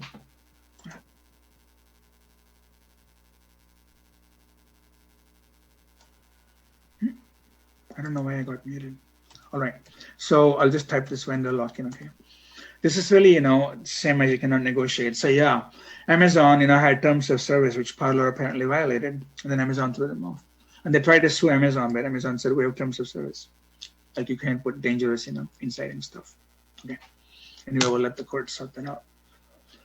You can also have, this is actually very cool. This is more relevant than all the things I told you so far about database types. That's a very, very important category of how you distinguish these two very, very different type of databases. Business intelligence is all about this. There are two very different kind of databases in the world of business intelligence. On the one hand, you have something called operational, which is all about day-to-day transactions. Suppose you run into Ralph's and you buy a gallon of milk and you run out. It takes five minutes to buy it, right? 2 minutes. And you go, ching! And so then it stores that milk purchase at the point of sale. There's a little computer. And so they store it. That is called an operational database. That only collects like small amounts of data, instantaneous data, not more than an hour's worth, not more than 1 day's worth. Every night, all those point of sale databases, all the data is transmitted to some server in the back of Ralph's. And then they would then transmit that once a week to some server, like in Central California or something. But this is like almost instantaneous little piece of data. It doesn't have a historic view. On the other hand, analytical database is the opposite. This is almost like piling up data day after day, week after week, month after month, year after year. Data just piles and piles and piles and piles and piles. And then you never take anything out. You only put it in. That is called analytical database. So this is the one to mine. So if you want to mine something for historic trends, you go to analytical. You cannot go to operational because you're too close to just one receipt. You're looking at one person's receipt and they bought one thing. It doesn't tell you anything about your business. This tells you about 100 million people that bought 20,000 things over the past 10 years. This is everything. This is almost nothing. So that's a very important distinction. And then you can take what is in the analytical database and then compact it even more into a very specific data structure that is called a data warehouse. So these are pretty much related, okay? And then this is really what gives you this. So you take a lot of these and you put it, and then you get this. Then you do all your so-called decision support. This is like the BI lecture, so I'm not going to tell you now. So therefore, what I just now told you is, so this slide relates to exactly like this part. Once you pile up lots of data, what can you do with it? The calculation has a very old-fashioned name. It is called OLAP, but OLAP is just another name for business intelligence. Okay, these all mean the same thing. OLAP, analytical database, data warehouse, business intelligence, they all mean just one thing. When I have tons and tons of data, what can I learn from it? That's it. Okay, so one more way to distinguish databases is how much structured. In other words, how well defined is the data that you put into a database. Structured data, which we'll talk about a lot in the first half of this course, like tables of data, just like an Excel spreadsheet, tables of data. It is called structured data. This is loosely what you call a relational database. So until the web really became like a very big thing, the world was filled with structured data. But increasingly, data is not that structured because humans produce it and humans are incomplete. So we don't care to make it pretty structured. We just don't care. Therefore, we have something called semi-structured data. This is almost a myth, meaning if something is truly unstructured, it is actually useless. So even though I'm mentioning it, pretty much like strike it off, okay? So there's no database that holds 100% unstructured data. It's almost useless. If you look at it, you don't even know what the data is about. There's not even a heading that tells you what the data is. If I told you 25, suppose I told you the number 25, you have no idea what I meant, okay? You have no idea. What do you think I meant, 25? Just guess. I told you 25. What are some possible things that could mean when I say 25? I'll give you one hint. The amount of dollars in my wallet right now. Yeah, exactly. I could think that the average age of you guys, of my students, is probably 25. Yeah, that's very nice. It's very flattering, so not quite, but I'll take it, okay? So my thought was pretty sweet. Yes, that's my age, okay? Or how many books are sitting on my desk right now. You get the idea, right? So just a number itself means nothing. You need some description, okay? So that makes it at least semi-structured, if not fully structured. So unstructured data, a pile of just a bunch of different. I ask you, what is your shoe size? How much money do you have in your pocket? Like, what is your GPA? How many songs do you have on your phone right now? Or how many pictures do you have? I write them all into like 5 different numbers and I show it to anybody in the world. They have no idea what this is about. So that would be unstructured. So At worst, it is semi-structured. At best, it is structured. There's no such thing as unstructured. We'll just move on. So this line just says, regardless of what data type it is, structured or unstructured, we'll be able to represent, like on a text file, using something called XML. These days, we use something called JSON, okay? Once again, more on this in a future lecture. Right now, we're just saying that when you have data, you can use XML for it. I don't even know why this is here. Not highly relevant. Okay, where did all the whole database idea come from in the first place? It actually came from file systems. So I have to tell you what file systems are. Like many years ago, before IBM came along, before digital computers came along, that file systems that literally, like, I'll just say file cabinet file system. Okay, I'll just say file cabinet files folders. Okay. Oh, well, yeah, this is what it looks like. Okay, so this is what I'm trying to get at. In the past, people would have these cabinets which had exactly stuff like this. Maybe this is a dentist's office, and maybe this is you, this is me, this is somebody else, what. So when you pull out the paper, when you pull out the folder, it has all the procedures that you got done to your teeth, right? This is how data used to be kept. It is crazy, it is maddening, okay? Imagine searching through all this. Imagine if somebody ran off with it. You just lose data forever. Suppose a building burns down. This is all gone, okay? But this is what's meant by a file system. So file system is some structured way. The office worked out some way to, handle your data, but to keep them all on paper, literally, okay? Wow. So gradually, this is what turned into electronic file systems. So the very first idea that we had was we take what is in all this piece of paper and directly translate all of them into ones and zeros, basically go to your text editor and type it all in, and then save it like some kind of binary file. So it was a one-to-one translation. So what was in the file has now become an electronic file, okay? Not much better at all compared to a manual file system. You can search a little bit faster, okay? You can make a backup copy. But that is called a computerized file system. Still highly useless, because if you want to search across them, you want to do some kind of averaging, you need to write custom software that knew what the format was that stores all this data. Like supposing for every person, I store their age, their address, their phone number, their email address, then I should expect all the other data also to be exactly in the same format. Then I would write a program that finds somebody's age and puts it in like a variable and skips exactly 3 because it is skipping the address, the phone number, the email, finds the next person's age, and then, does a plus equal to. At the very end, I can find the average. But that's a pretty bad program to write, because if in the future somebody else came along and said, for everyone, I should find out what the eye color is, and I should add that to every single person. So now you go and every person add one more field called eye color.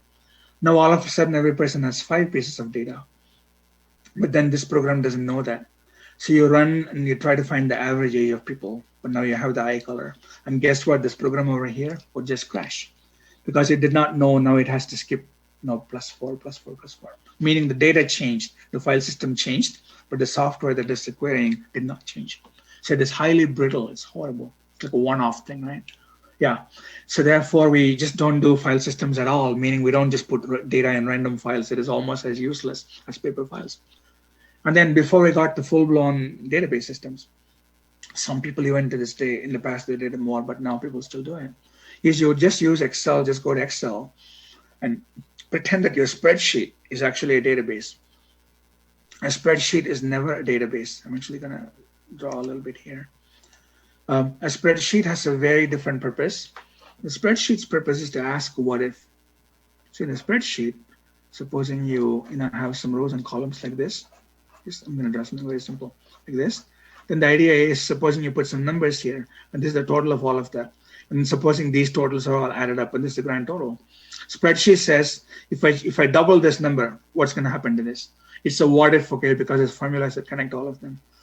It is not a database. I shouldn't ignore all this and just say, I'll use it just to store data. But that is what a lot of people do, because it looks like, some kind of table. I can have columns for every student. I can have a GPA column. I can have the student's first name. I can have the student's last name. I can have the student's advisor. I can have the student's major, the graduation date or something. Then one student ID. I can have a student ID column here. And then first student, all of the students' data. Second student, all the students' data. I could do all this within an Excel spreadsheet, okay? So imagine if USC did that. USC would have a spreadsheet with about 40,000 rows, and each row is for one student. And then suppose you say, what is the average GPA of everybody in engineering? That question becomes very hard to answer, because somehow you need to go and you have to find out what the major is and only add those that have like an engineering major. You cannot just use a simple spreadsheet formula for finding the average of that whole column, because it's not what we want. Then you need somebody that writes code in Visual Basic or something weird, somebody you pay a lot of money for. So that is the bad part about using a spreadsheet as a database. Spreadsheet is not a database at all. Very interesting. I fully believe you. See, this is so bad, okay? I mean, even to this day, wow. But on the other hand, the National Health Service also is heavily looking into things like data mining and machine learning. It's so funny, right? On the one hand, they do this. On the other hand, they're also trying to be pretty modern. But thanks for sharing that. Yeah, this happens more than you think, and I'm making fun of it. Because people are lazy or they're not knowledgeable. They don't want to pay somebody to have a real database. But it has all kinds of problems. One of the biggest being you cannot do custom searches, the one search that I told you right now. Like say Yannis, Yordis, Dean Yordis wonders, is Viterbi average, GPA of incoming freshmen? Is it going up every year? Just tell me yes or no. We cannot, no. Yeah, the AEC industry, right? The automotive engineering construction industry. They are famous for, all the spreadsheet stuff, because again, they're contractors, they're building people. They couldn't care less about managing a database. So they grab a spreadsheet and start putting stuff into it. It is dangerous, you can get away with it. But the point is, you shouldn't do that. Yeah. But you have, okay, so talk about file systems, you have some very important terminology we'll use throughout the course actually, okay? Data, field, record, file. I'm going to tell you what all this is. Okay, so data is really what you put into all this in the first place. All of this can be called data together. So data is ultimately what fills up some kind of database. A field is exactly one cell, we call it a cell. So this could be a GPA field for this student. So for this one student, there's a GPA field. There's also a GPA field. There's a GPA field. A field is like a cell, okay? A field is a cell. It's almost like an atom of data. A record is for one student's worth of data across all the fields. Call it a record. First record, second record, third record, fourth record. So record is more like a row of data. Record.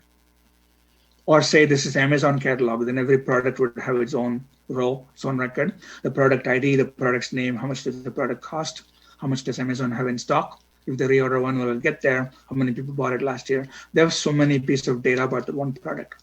But then you call the whole collection of such data, you call it a record, okay? It's a record. And then the entire collection, the whole table, we're going to call it a table from now on, is called a file. It's called a file. We also call it entity. The whole table right there, we call it entity. Okay, so it has many names, because many people came up with all this. But then we'll define names as we go along. But for right now, that should be enough. So a cell is the smallest atomic piece of information you can edit. And then a row is called a record. And a collection of records is called a file. And then it's all called data, no matter what it is. That is ultimately what we've said so far. Okay, so moving on. Here we are. Yeah, so you can read through all this. Okay, data, field, record. Logically connected set describes a person, place, or thing. It's pretty funny, right? So everything ultimately is a person, place, or thing. Say you have for California, all the cities in California, then every single row is going to be for one city. So this might be, say, for example, Los Angeles. So it'll have the name Los Angeles. It'll have the average height above sea level. How many million residents live here? 10 million. When was it formed? 18 something, and so on. So again, record is just simply a row of data. Just think of it as a row of data. Column is different. Column is a column. In column, all the pieces of data would be identical. Say this is a GPA column. Everybody's GPA would be found in GPA column. Say this is a graduation date column. All the dates would appear right there. Okay, so columns are also neat. But then rows are more interesting because row is like an object. It's a collection of members. Okay, then they're all the members of data in them. All right, so file system. Again, the danger about file system I already told you is that data is siloed, meaning you have no way to connect data. So supposing this again, say, I don't know, Honda car company, all the sales that they did are all in the so-called sales file, like how many cars they sold, every year, how many salespeople do they have. And then in a separate file, literally, how many customers bought all those cars? That's all over here. You can even connect them. You cannot even say, who's the salesperson that sold the most customers? Because partly the data lives, like in here and it lives in here. And then you need separate programs, which you call file management programs, that would go back and forth. So this program does something like does one thing with this data, finds out who is the best salesperson. Maybe this program right here says who is the worst salesperson. Maybe somebody wrote like separate program for that. So the point is you have to write one-off programs. Likewise in here, the personnel department, there's the HR department. So they have more information about the salesperson than here. In here, maybe only the salesperson's name. In here, for every salesperson, they have how much salary, who's the manager, when did the person join the company. So then if this manager of this salesperson wants to know whose birthday is coming up next week, you have to go and ask here. There's no way to directly find out something from here. So this file, they're all like disconnected. The connection comes from some piece of software. It is highly brittle, and things should not be like that. Needless to say, we don't do this anymore. Instead, what we do today is have a so-called database management system like Oracle, where all these become tables. You can have tables, you can have tables, you can have tables. The tables can also have connections between them. That is what primary key, foreign key, all that is, okay? So even though they're not really physically connected, they're like pointers. So then your software would not have to be a one-off. They can be SQL. You can write SQL that everybody in the world understands. And when SQL runs, it can go here, look up some ID, then go over here, look up more information and go back, and then take that and go here. You can magically make the code jump around and get data from everywhere. That's what SQL does. So all this whole file system, these silos, they're all gone, okay? So we don't ever talk about them. Okay, so again, if you do file systems, what this means is to write a program. So the sales manager comes and says, who are the top 10 employees this year? Well, I'll give you the software, next week, and then you'll find out. What the hell? I want it in 10 seconds. You cannot do it, okay? Somebody has to write some code to find that out, believe it or not. That's how things used to be. So you could not get quick answers. Complex system administration. If you screw up in how you store all these files, things permanently get corrupted. And then there's no data sharing whatsoever. Everything sits in one place. And, also if somebody goes and modifies something, by accident or on purpose, then everybody is screwed. These are all related, okay? So this one, and this one, they're all because of the fact that there's no SQL. You have to pay some programmer to write some binary code that skips bytes, like offsets, and gets data. All right, so in just one word, bad. File systems are bad. No one ever does file systems. What I told you is called a structural dependence. Maybe I'll draw a little diagram. But initially when I told you, supposing I collect data about people, like you and you guys, then I have this scheme in a file system where I say for every student, I write down the age first, then I write down the GPA, and then their major, and then their graduation date. So next student, again, age, GPA, major, graduation date. Age, GPA, major, graduation date. So I have, say 500 students like that. If I then say find the average, GPA, I need to start at the top, skip the very first number, and then this is the GPA. Then skip all those in between and get this GPA. Skip all that in between, gets GPA. I will write one program that does exactly this for me. And anytime somebody runs the program, they're going to get the average GPA. Suppose somebody comes and says, what is the average age of all the students in your class? Okay, I'll write you a different program. I'll copy and paste this program. But now it's going to add this plus this plus, this. You get the idea, right? It's so weird. That is called structural dependence, because in the software that is used to query, you need to hard code this offset. But the problem becomes when somebody inserts new data. So supposing you have the program, you left the company. Somebody says, I'll go in this file and add one more piece of information for every student. I'll just add one more information in the right place properly. But now that screwed up this offset. So now the offset should also be increased by 1, but then your program doesn't know that, right? So then when you run the program on the new piece of data, everything would break because you have the wrong offset. That is called structural dependence.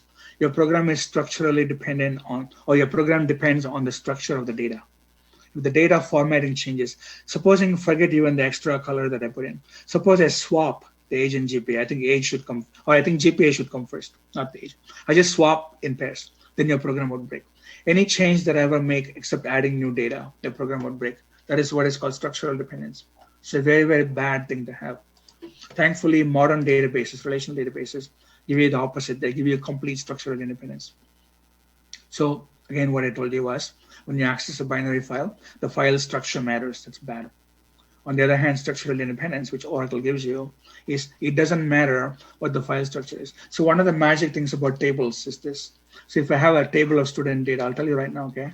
And this makes the future go faster when I get to all of this. So now I take all the student data from there and then make a little table like this. So every student S1 is all of the information. Like this 1, 2, 3, 4, 5 is now 1, 2, 3, 4, 5. So the second student will pick a different color. Then that student's information S2 is over here. So third student, fourth student. Now guess what? If I want the GPA average, it's pretty simple. I can just ask SQL AVG square bracket GPL. So, sorry, GPA. Suppose the column was called GPA. There's a command in SQL called AVG. It's literally the average command. Just in a fraction of a second, I'm going to get the GPA. But the average. But the best part is, if I take this whole row, this entire row, suppose I take this whole student, and I move the student up to the top of my table. I literally copy and cut and paste. So now this is gone. Nothing would change. The GPA would still give me the right answer. That is pretty amazing, okay? Because in the past, that was never possible. Likewise, if I take the whole GPA column, I cut this out from here, and I paste it over here instead. I paste it right there, that's GPA. Once again, nothing would change. The table remains the same. So this has full structural independence. You can change any row you want, any way you want. Any column can be changed. In fact, the end user who's actually querying all this, the USC registrar, has no idea how this data is all laid out, and they shouldn't care. That is true structural independence, okay? Because logically, the view of the data that they have shouldn't matter how data is stored, and that is a good thing. Okay, so therefore, data dependence, structure. There's also data dependence. So structural dependence is just simply you become held, you become hostage to exactly how this file is represented. So data characteristic change. What will happen if somehow the data type changes? So if you, rather than have GPA be a float, supposing you make a GPA double, that's actually a weird example. Suppose it's a population of cities or something. Then in the past, I assumed that no city can have more than 2 raised to 8 number of people or something. We have 8 bits like per city total. Then when I skip offsets, when I skip the number of bytes in binary, I hard-coded the number 8, thinking cities would never become more than 2 raised to 8. But supposing cities start to grow in population, and then the number became bigger, the number that I store is now more than 2 raised to 8, is basically 2 raised to 16, for example. Then I add one more byte, literally, to that city total. So then the data characteristic changes. Then my program would break because my program assumes that every city total is exactly only 1 byte. So the same thing that I told you as this, but you're not adding new data. You're just changing the data's type. That is called data characteristic. That can also break things. That is also called structural dependence. In this case, it is data dependence. And once again, you want the opposite. You want data independence. So in SQL, I can easily change the column type to anything, and my SQL will still continue to work. The bottom line is today's databases give you structural independence and also data independence. Even though the two different things are almost the same, it doesn't matter. And so that is ultimately the whole idea. Therefore, logically speaking, nothing changed. And that is the view that we operate in the world today. Whereas the older file format programs assumed physical format. You had to know the data type size. You needed to know exactly how many pieces of data you have per row, per record. That is all called physical format dependence. So we threw this away, and now we live in this world of the logical view of things. Okay, that's easy. And then a different concept is this notion of redundancy, and we'll come back to it over and over. So redundancy again means just making a copy. If I have a database, even a good database, not just an Excel spreadsheet, as soon as I make a copy of the table database and give it to somebody, install it somewhere else, there is technically the danger that they could go out of sync because somebody does not know what is the master copy, what is the non-master copy. Like I update A, you update B, then the two go out of sync and somebody has to merge them manually, okay? That is the notion of redundant data. So we try to avoid redundant data as much as possible. The least of it is it takes up more disk space. So if I have some piece of information here, so I store like a whole bunch of things in here. I also store a whole bunch of the exact same thing. I have a copy over here. So supposing somebody changes this, say this is people's names. So say this is last name column. Somebody got married, the last name changes. So then the same person's last name was also here. So unless the software automatically changes this last name, now you have two different people, one with a new last name, one with an old last name. That is exactly what redundancy can do. So redundancy means making copies, but you need to be always sure that those copies are consistent. So inconsistency always lurks. Or you still do the right thing. You're trying to manually change somebody's last name, but you make a typo, and that is still just as bad. This is exactly like copying and pasting code, okay? So when you have a piece of code that works, this piece of code works. Now you go and make copy and paste. Now I think I'll just copy that. Let's say this all like works on the x-axis. Then I'll make the same code, but now I'll make it work on the y-axis. And then I also want the z-axis, so I'll make the copy and paste and change everything from y to z. But then now supposing somebody puts in some new feature, and then they put in a new feature here as well, but they forgot to put it here. Now you have a bug. Or they fix a bug here, and they fix a bug here, but they forget to fix the bug here. You have a new bug. All these happen because of copy and pasting. So you know what the common answer to all this is. What you should do is abstract the x and y and z and place it over here and have a function call that accepts a parameter x or y or z, and then just call it. That is exactly what we do in the world of data. So we don't make copies. We instead just point from many places to exactly that one truth, so to speak, okay? That way, if I change it here, then everybody can read it. This is called a primary key. These are all now called foreign keys, okay? So if I change the primary key, the foreign keys automatically can read, because primary keys and foreign keys are actually pointers. So this is a good idea. Basically, it's the exact same thing we do in software. Okay. Good. I'm a little behind, but not worried. Yeah. So you should not unnecessarily store data in multiple places. There comes a time when occasionally you have to keep a piece of data duplicated in more than one place. But then you absolutely make sure as much as you can that they never become out of sync. So you should not have islands of information, okay? Because islands can become out of sync. It increases the probability of different versions because, again, data, you add to them, you delete them, you modify them, but not equally. And you have multiple copies. One more thing that I didn't tell you is, suppose you only have exactly this one piece of data is highly critical to your whole company. Okay, it is all your inventions that you ever thought of in your head, everything that you ever want to do. If you have data in one flash drive and you guard it with your life, you take it wherever you go. Nobody can ever take it away from you. Then that is good. But as soon as you make a copy of that flash drive, give it to your friend and say, please keep it carefully, okay? You created a security hole. Because maybe that person is not as careful as you are. So then somebody breaks into the house and takes their copy, and then your whole thing is gone. So the data security risk goes up when you have redundant copies. So it is not about centralized database in a way. So centralized database is where processing happens all in one place, okay? See, this is not really about processing. This is more about copies of data. But you're right. If your whole data, your whole company critical data is kept in one basement and the basement is flooded, then all your data is gone. So you do have redundancy. That is what actually backup copies are.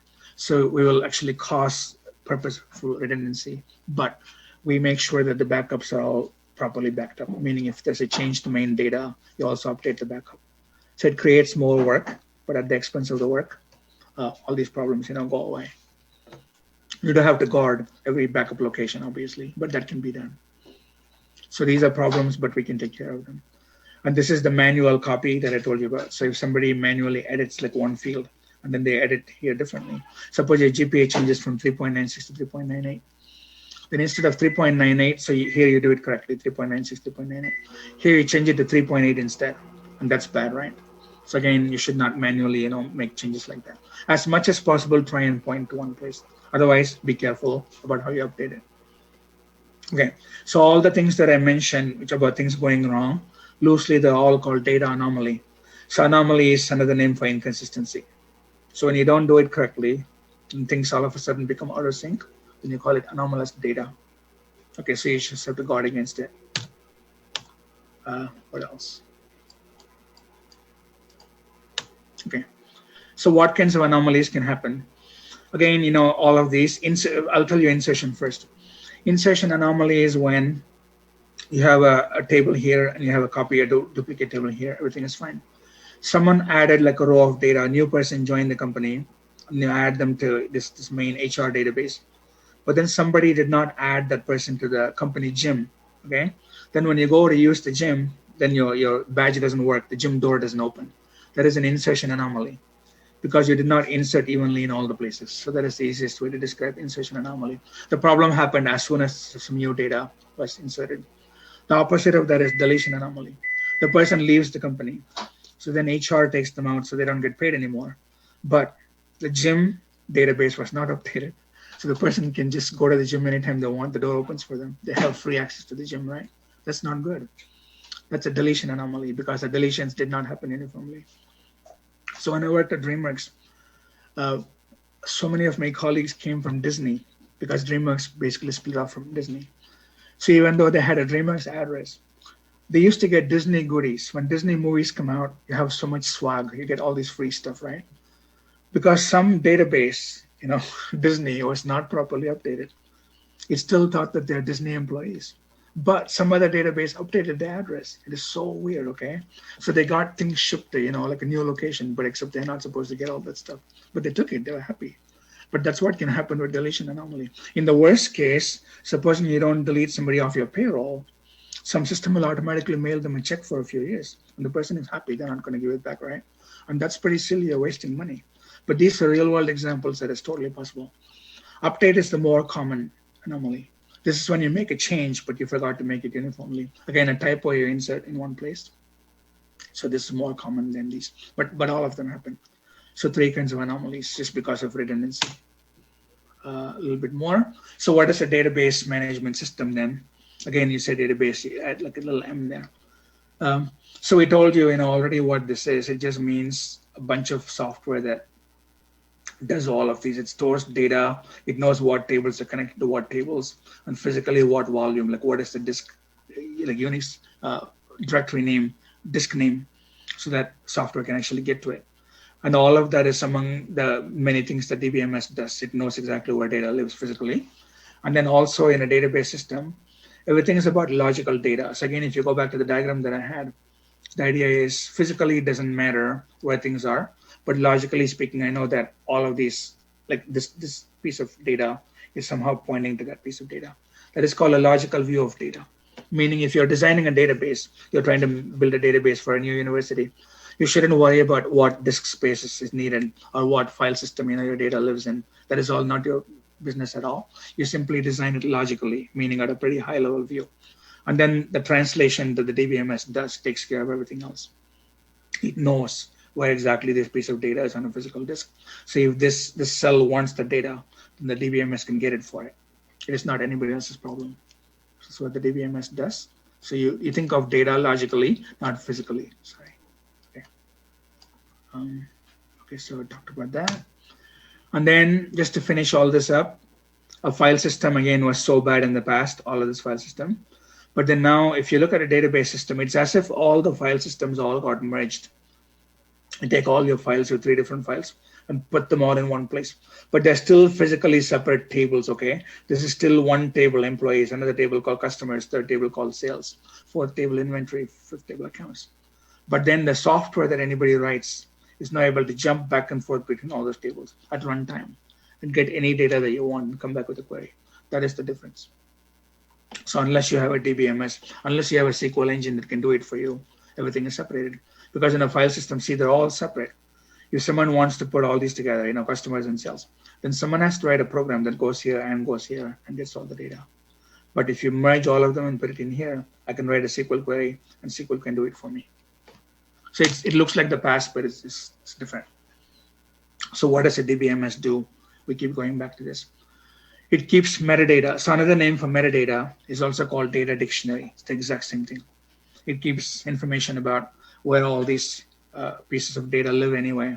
Or a GPA column, what kind of data type should it be? It's a floating point, obviously. How many decimals? Exactly 2 decimals. You don't need 16 decimals. All that is kept in the data dictionary. And then database management system also optimizes how things are stored. We have a whole lecture on this. I won't tell you a lot now. But this is how things run pretty fast.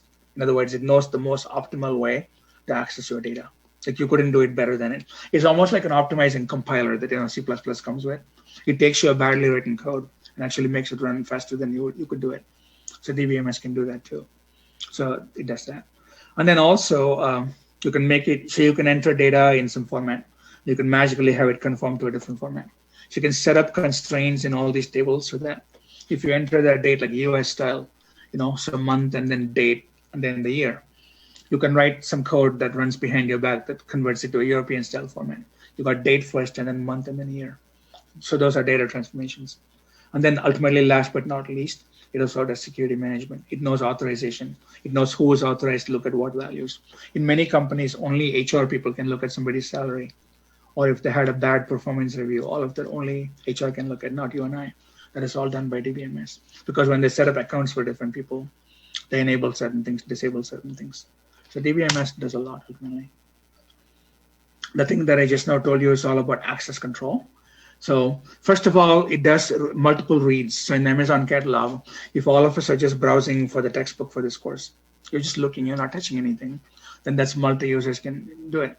On the other hand, if somebody wants to touch it, meaning if they want to buy a book, then instantly it locks everybody else out just for a brief minute. And then it gives that one person access. So that is all done by DBMS. DBMS also seamlessly has multiple copies, like I told you. And then it keeps all the copies in sync. So why do you need many copies? It wastes disk space. The biggest reason is because your main thing that is serving people all day long can all of a sudden just break. The disk just shatters. So almost seamlessly, you can make all your queries migrate to a copy. The copy is now seamlessly serving people. So you notice that your Google search was like a fraction of a second slower, but you didn't know. Basically, a disk broke, okay? So then the backup is now serving everybody. Then the Google people will then bring the main system as fast as possible, make a copy of the backup really, and bring it back online. So all that is called backup and recovery. DBMS, enables you to do that. And then finally, this notion of data integrity. Because again, when you have redundancy, keep it as little as possible. Then when you do have redundancy, try and make it go away as soon as possible. Okay, so these are all things I've told you in one way or the other. And then the biggest thing for all practical purposes DBMS gives us is a structured query language, SQL.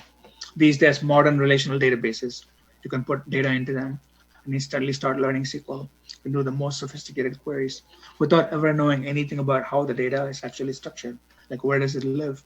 What are the table sizes? None of that matters. Grace, can you speak slowly? I can, I just have a lot to say. Sorry about that. I will try. Okay. So the database, the biggest thing that we get as end users is the language SQL. So therefore, you can write SQL code, and it runs as efficiently as possible, meaning you and I could never do a better job. So we just trust the DBMS. All right. This is really nothing. It just means you can connect to a DBMS in multiple ways. Bluetooth, LAN, Gigabit Ethernet, it doesn't matter. And then, so DBMS, this is a weird slide, right? I put it up there, but don't believe a word of this is all false because, there's nothing bad about a database management system. Yes, it is complex, and yes, you have to maintain, currency. You do have vendor lock-in, but you have no choice. There's no better alternative, okay? So even though all this is true, simply accept it like a fact of life. There's really nothing inherently bad. That's why I put it in double quotes. It's not really bad. You talked a lot about DBMS in here, right? And it's very interesting because it is all ultimately serving one purpose. I'll ask you that during our discussion session. I'll talk about data. I'll ask you some philosophical questions about data. So CG says Oracle with Solr. Yeah, Solr is actually very cool. Yeah, because Solr might actually be using NoSQL. They might be storing data in a different way. And this one uses tables to store data, and you need some kind of translation to go back and forth.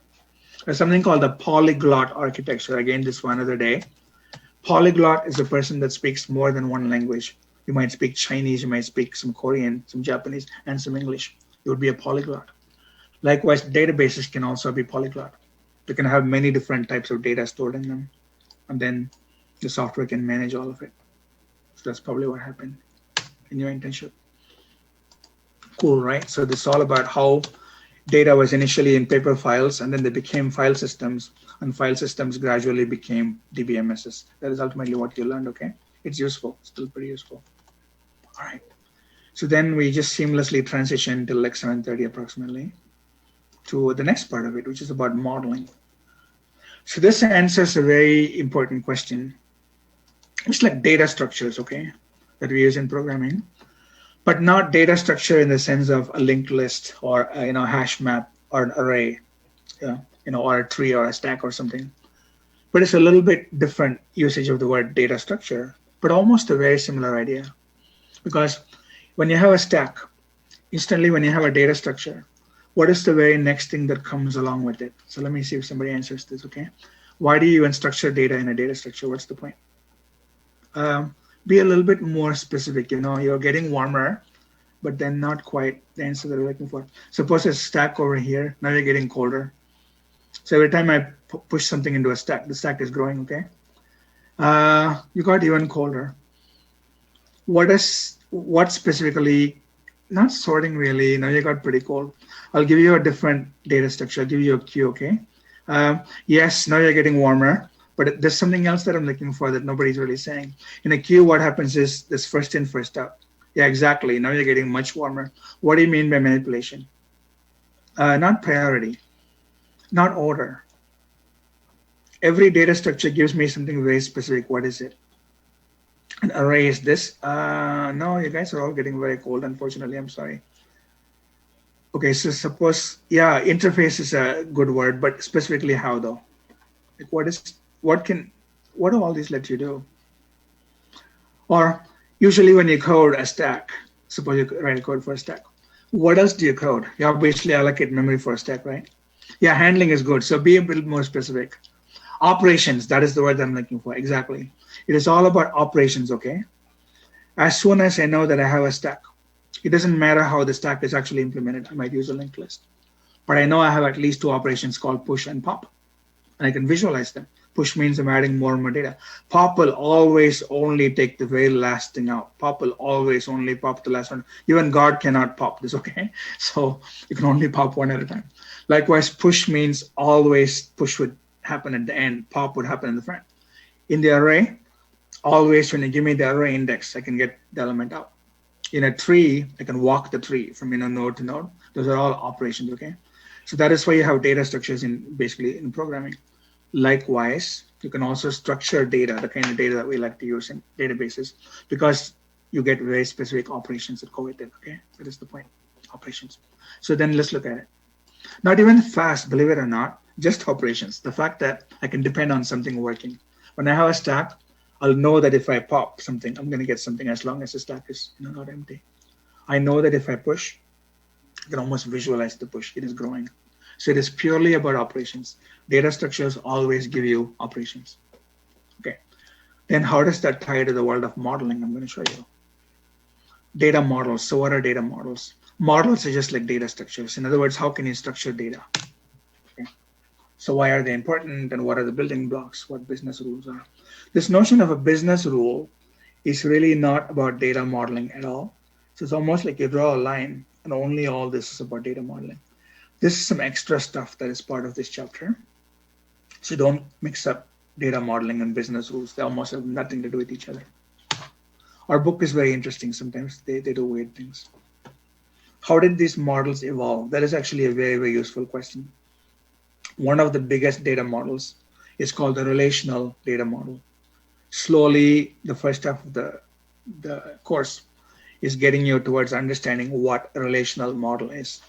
But then the internet came along and gave you a non-relational model. So a relational model is slowly not the dominant data model.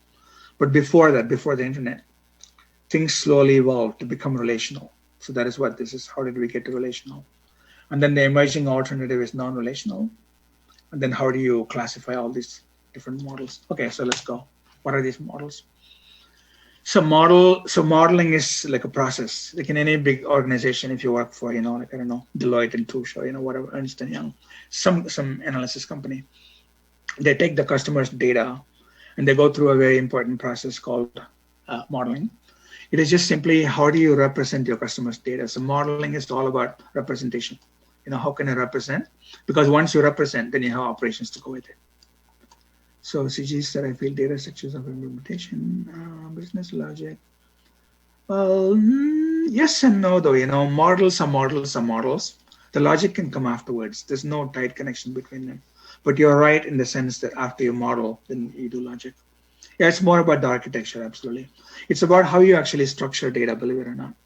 That is why I keep going back to the word data structure, but not from a computing point of view. So let me explain, okay? All right, so data modeling is the process of modeling data. So what are models? Models are representations. So please use that word. Model, representation, architecture, they all mean the same thing. When you look at it, it looks a certain way. That is all it means. And also from an engineering fundamental, philosophical even point of view, a model is always an abstraction. The real world is a very, very, very complex place. All kinds of things go on concurrently, all kinds of exceptions, all kinds of things. It is a messy place from an organization point of view. So data modeling says, I'll throw away all that mess. I'll simplify it and get a rather naive view of the world. But that is enough for my business purposes. That is what the modeling principle is, okay? In engineering, we do it all the time. Supposing Elon Musk, wants to send, his rocket up to the space shuttle, the people that model the rocket's dynamics will not worry about the hundreds of thousands of parts that are in the rocket.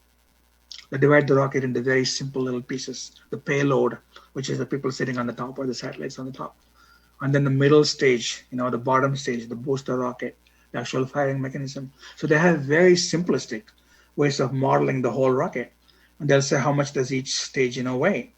So how much thrust do you need to launch the whole thing? It doesn't matter that the cockpit has leather padded seats, or they have a toy little Tesla model car. All that is irrelevant, okay? So the simplification is really what modeling is all about. It's in engineering, we model all the time. Otherwise, we would go crazy. So modeling is a way of simplifying. It's abstracting away the details. Why do you model? So why do you even need to model data? There are many uses, many reasons to model. The simplest reason is once you model data, you can then give a presentation to somebody and say, the data that you gave me looks like this. Literally show you a picture of what your data looks like. So it's a communication tool. It's also like an overview. So anybody can look at a data model and then understand, wow, I can see how all this fits together, like a big picture. And then a data model also lets you break up lots and lots of data into little pieces so that somebody can come along and say, I'm interested only in this part of the overall model. I'm interested in this part. I'm interested in that part. So you can have, for different users, different pieces of the data. So if you collect it all and model it, that makes it possible. And overall, modeling is your first step to actually put everything in a database. Modeling is a conceptual operation, meaning before you really put data in an actual database, it's almost like class design. So when you're doing software design, if you say, C++ class hierarchy, you would then literally can even go to a whiteboard and then draw out the hierarchy and only then start coding. So therefore that drawing the hierarchy is a design process. So all this is a design process. And then you can translate all of this into a public static void main, class object, class animal, class what. But before you start coding, you need the architecture, right? That is exactly what modeling is. So you have to model first and then turn the model into a database. Turning the model into a database is trivial. In SQL, sometimes you even have a button that you just click, say, okay, and the model will then turn into a database. Likewise, even in Java class hierarchy, sometimes there's a little button here that says generate data. You will get an empty class for all of these. What is the tool called? Does anybody know? There's one special way to model C++ or Java hierarchies using a certain, like a modeling language pretty much. Yeah, exactly, very nice. Unified modeling language, that's actually what it's called. So rather than go into Adobe Illustrator and make all these boxes yourself or draw on paper, you can use what's called the UML modeling tool. So in a UML modeling tool, you don't target any language at all. You simply draw boxes and you connect them together. And inside each box, you can have members and methods. It's all abstract, okay? Just simply, you're like playing with pictures like that. But then when you're all done, somewhere up here, there might be a button that says generate C++, generate Java. If you click on generate C++, all this will turn into an actual working C++ program with the main function, which will actually compile and run. It won't do anything because you didn't fill the methods yet, but it is still a working, valid program. Likewise, if you click on generate Java code, then you will get a Java class hierarchy, which will also give you a jar file. You can click on it and nothing will happen because you have not filled in the backend. But that is so cool that you can do that with tables as well, with data modeling as well. So you can model data visually. In fact, you can do it for the homeworks that I'm going to give you. Exactly. So the homework 1 and homework 2, they both have to do with data modeling. So you can use any software that you want actually to model the data. It's cool. All right, so I told you a little bit too much, but it's okay. When you model data, these things we go back to many, many, many times throughout our lives. It is not just only relational, not just, NoSQL. So pay a lot of attention, okay? When you're modeling data, it might be useful to think of data as if they are held in these objects called entities. So what is an entity? Let me tell you a few things about entity. I'm going to go back to literally canvas. So entities and how entities hold data and how things are wired together. Let me clear all this. So loosely speaking for now, an entity can be just a table. In reality, entities don't have to be tables, okay? Entities can be anything, but it's easiest to think of an entity as if it's a table. So this is an entity. For example, this could be the student's academic database. When we submit grades to a registrar, all your grade information goes here. Your undergrad GPA and all that stuff. This could be some other entity. This could be a sports database. So at USC, all the athletes go here. Every athlete has a row, each athlete. And then these are all different sports the athlete could be playing potentially, basketball, football, baseball. Then this student athlete plays basketball, plays baseball, does not play football.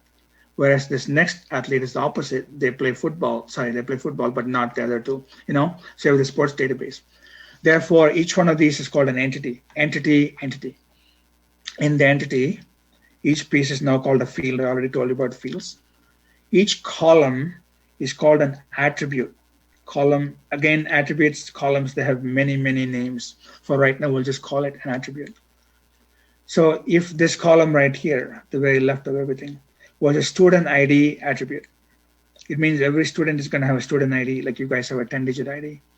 And then this could be the GPA attribute. So what is the student's GPA? This could be a major attribute. The student is computer science. This could be a graduation date attribute, spring 2021. Whereas this student is all entirely different. A different ID, their GPA is 3.2. They're music major. They don't graduate till 2024.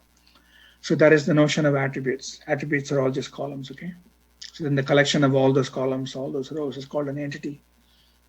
Okay, so when you have an entity here, like an academic entity, and you have a sports entity here, that's a very, very important question you ask between two entities, between any two entities in the world. How are they connected together? Like some information here it's in common with some other information here. In how many different ways can exactly two entities connect? And the answer is amazingly only 3 types. Those 3 types are called one-to-one, one-to-many, many-to-many. You don't say MM twice, you say MN, but just many-to-many. Those are the only 3 ways in which any 2 entities can ever be related.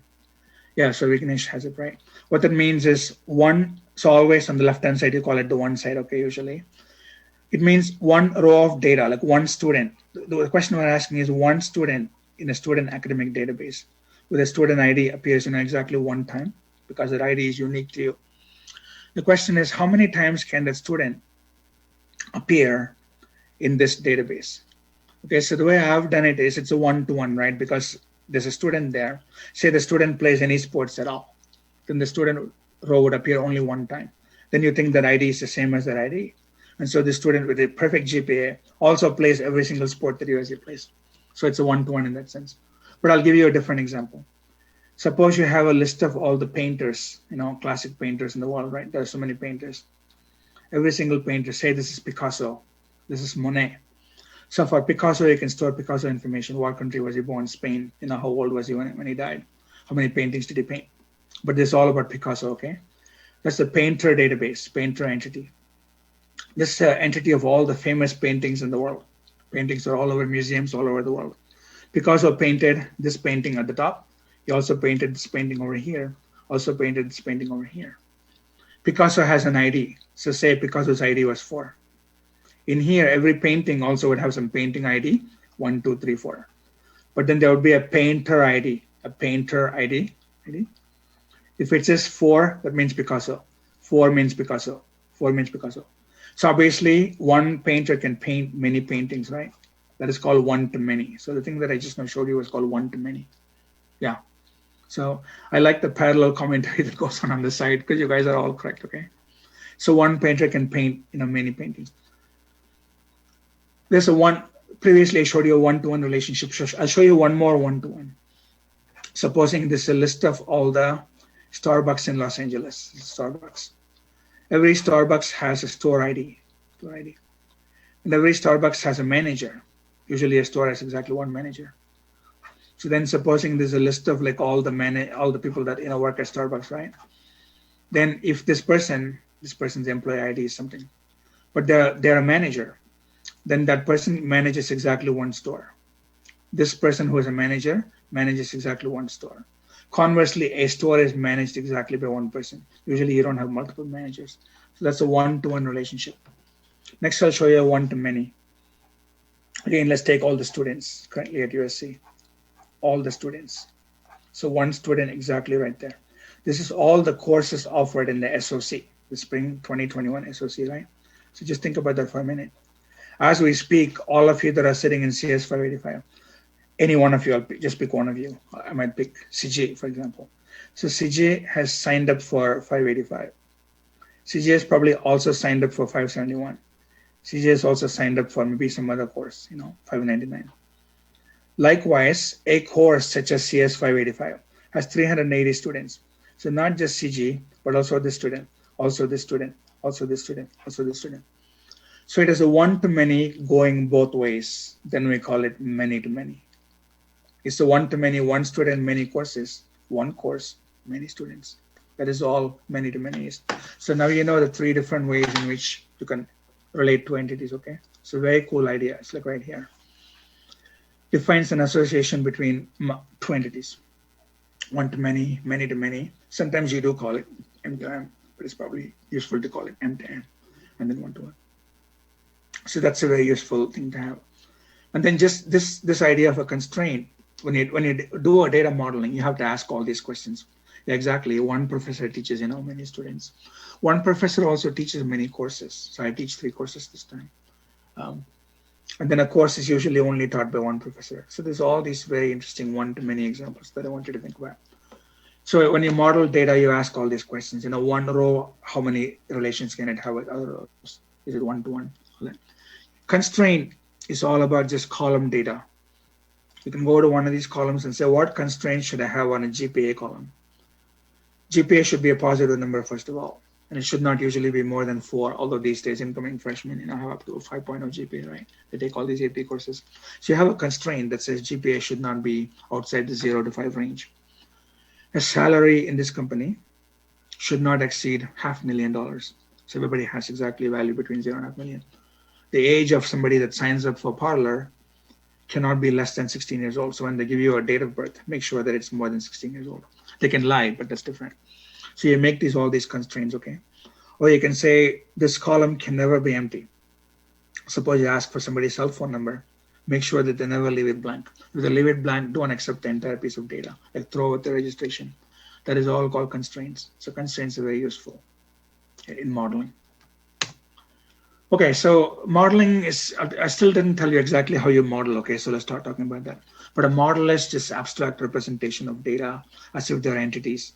And then you think of entities as if they're tables. For now, that is enough. And entities relate to each other in one of 3 different ways. So how do you practically use all this in the real world? That is where this notion of business modeling comes in. Business rules. Even though you call it a business, but it's not actual business that makes money. A research organization that researches global climate change, they have rules as well. It's called a business rule. A non-profit organization that saves animals from being put to death. That is also, so-called business. So we use the word business pretty loosely, okay? The word rule matters more than the business rule. The rule just means, how does this organization function? Like, what do all the employees know that make everything work? That is called a business rule. Like, I'll give you many examples so it's going to become clear. Some company, maybe Google, might say, new employee, new is defined as less than 1 year old in that company, can only have 1 week of vacation. If they ask for 2 weeks, say no. So the first year that you are at Google, you're allowed maximum only 7 days vacation. That could be a business rule.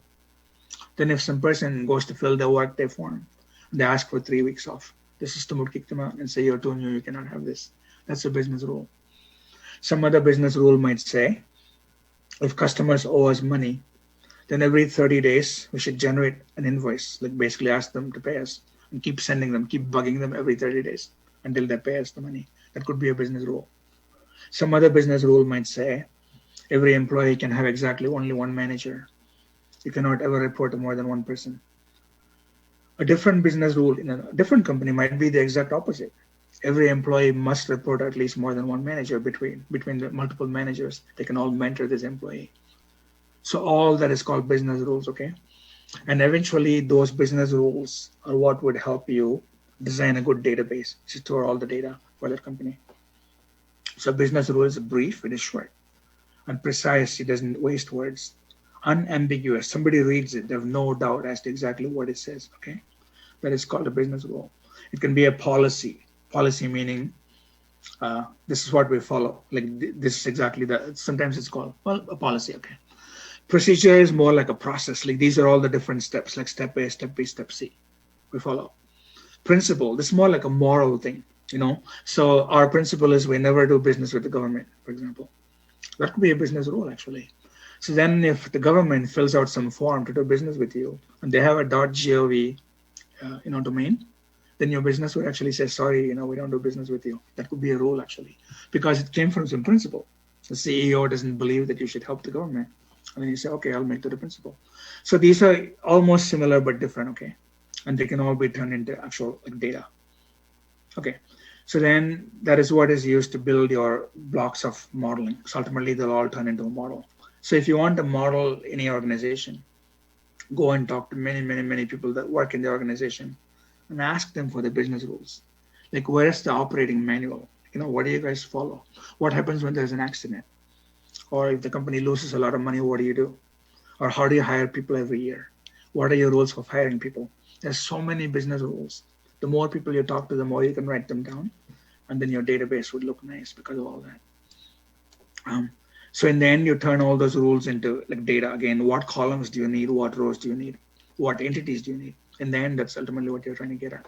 Your first homework would be a description. I'll give you a description of a fictional place, maybe a school that teaches students how to program with microcontrollers, Arduino, Raspberry Pi, and they teach you Python, they teach you JavaScript, And then how would that school store student data? How would that school store teacher data?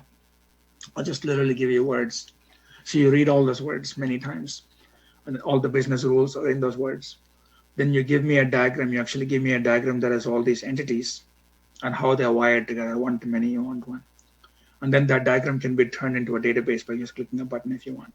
So it's a pretty cool idea of how you create models from business rules. So again, how do you get business rules? You talk to the company managers. You can also talk to the board of directors and then lower level managers. Many companies have printed documentation because otherwise it's he said, she said, right? So they write it all down. So if you can get a hold of the documentation, that is great because there's so many business rules. But unfortunately, so many business rules actually live in people's heads. So you need to actually talk to people to know what those rules are. There could be informal rules, but people still follow them. For example, one business unit, like one part of an assembly line, a manufacturing operation, might say, every Friday at 4 p.m. we just stop working, even though you're supposed to work till 6 p.m. So what do you do the last 2 hours? Well, happy hour, we just break out the beer. What do you think we're doing? So then so you need to actually know that, because if you put it on a table that says that place shuts down at 4 p.m., then somebody should not assign them a job that might take till 6 p.m. because that unit won't work. So you need to talk to users to see what they know. Sometimes the end users, the people at the bottom of the whole management hierarchy, they know a lot more than the CEOs, okay? So CEOs are more abstract. They just look at the big picture. But if you talk to more and more people down the hierarchy, you will learn a lot about business rules. All right. So again, why do you need to know them? Why do you need to document them? Because, different aspects of a company, different people that work in a company might not even know what the rest of the company does. Companies like Google, Facebook, right? They're so big. Even Amazon these days, Alibaba, they're so big that no employee knows all the different things that the business does. Only Jeff Bezos probably knows what all of Amazon does. But by creating this nice view with all the entities and all the different things linked together, that big database architecture, the data model architecture, can actually become a standard view of the entire company. Then anyone can look at that and go, wow, I see how all this fits together. So Amazon has all these different operations. Oh, no, I see how they fit together. Therefore, you can use it like a communication tool. And then designer meaning the designer of the database. So a database designer can make a diagram like an initial version 1 of the class hierarchy and show it to all the users who gave them business rules. And then say, does it look like your company? Like, did I capture everything that all of you said? If some user says, but wait, you forgot the database that holds all of our trophy information. We play so many sports against other competing teams. We win so many prizes and you didn't capture that. Okay, I'll come back to version 2. So you can then go back and forth with the diagram and keep refining the diagram. And once you have a pretty good view of the diagram, then you can start to actually, to build databases out of it. Because you are not the expert. So when somebody goes into DreamWorks, then they are tasked with making a cool database that DreamWorks would use. They have no idea how animated movies are made. So they need to go talk to all the different people that work on the movies and say, what do you do? What do you do? And then eventually the designer understands how DreamWorks itself functions. It's what this is. So you have to understand the nature, role, scope of data, and how things operate. Then this is the whole entity relations, okay? So you need to know what the tables are and what the one-to-one, one-to-many, what. And then finally you put all that together into like a data model. Okay, so that is really the whole deal. And how do you do that? So you write everything down, so cool. How do you create little rectangles out of them? And that's a pretty simple answer. It's almost like a mechanical process. So how do you create from just a paragraph? How did you know to create that attribute? How did you know to tie this attribute to that attribute? It is all very easy. What you do is this. When somebody talks about any kind of noun, like a thing, you translate that to a whole table. Like a DreamWorks, suppose somebody says movie revenue. They say, hey, wait a minute, I got to write that down. So maybe I'll make a table called movie revenue. If somebody else has, some other thing about an assembly line, we always shut our assembly line down. Okay, I'm going to make an entity called an assembly line. Or somebody else talks about their scientists. We value our scientists a lot. Okay, I'll make an entity called scientists. So you translate nouns literally into entities. And then suppose you do verbs. Suppose at USC we have a thing about students. Students, come and take our courses. Hey, wait, you said 3 things. You said the word students. I'm going to make an entity called a student. You said courses. I'm going to make an entity called a course. You said a student takes. That means a student signs up. I'm going to make a verb called sign up. That is where the one-to-many actually comes in. Because one student can sign up for many courses. A course can be signed up by many students. The arrow goes both ways. So I'm going to call it one-to-many. So any verb, any action that you talk about, like movies make money. Well, I need a movie database. I need a money database. And I'm going to start tying them together. So literally verbs become those wires that connect the one-to-one, one-to-many, many-to-many. When you connect something with a wire, the wire goes both ways, even in one-to-many. In other words, suppose you say one painter, painted like many pictures, then the opposite is also true. All those many pictures were painted by, this one person. So the arrows don't have a preferred direction, okay? The arrows, each arrow is bidirectional. A course-student relationship would be many-to-many because there is one-to-many going literally in both directions. Like one course can be signed up by many students. Again, like a 585 is going to point to every single student in a course. And then for a student, for one of those students, it's going to point to all the courses that one student signed up for. Then you have it. If you cannot do it both ways, then it stays one time, okay? Again, a painter painting example. It doesn't go the other way around. Painters usually don't collaborate. So every painting literally came from only one painter, but a painter painted many of them. So it's one-to-many. Okay, so all these things you are asking, that's exactly what you do. So A is just like one row in one table. B is a row in another table. You say, in how many ways can A connect to B? Sometimes it is one-to-one. Sometimes it is one-to-many. Other times it is many-to-many. Only exactly 3 different ways. That's pretty simple, actually. Okay, moving on. Sorry. Okay. Keep an eye on the time.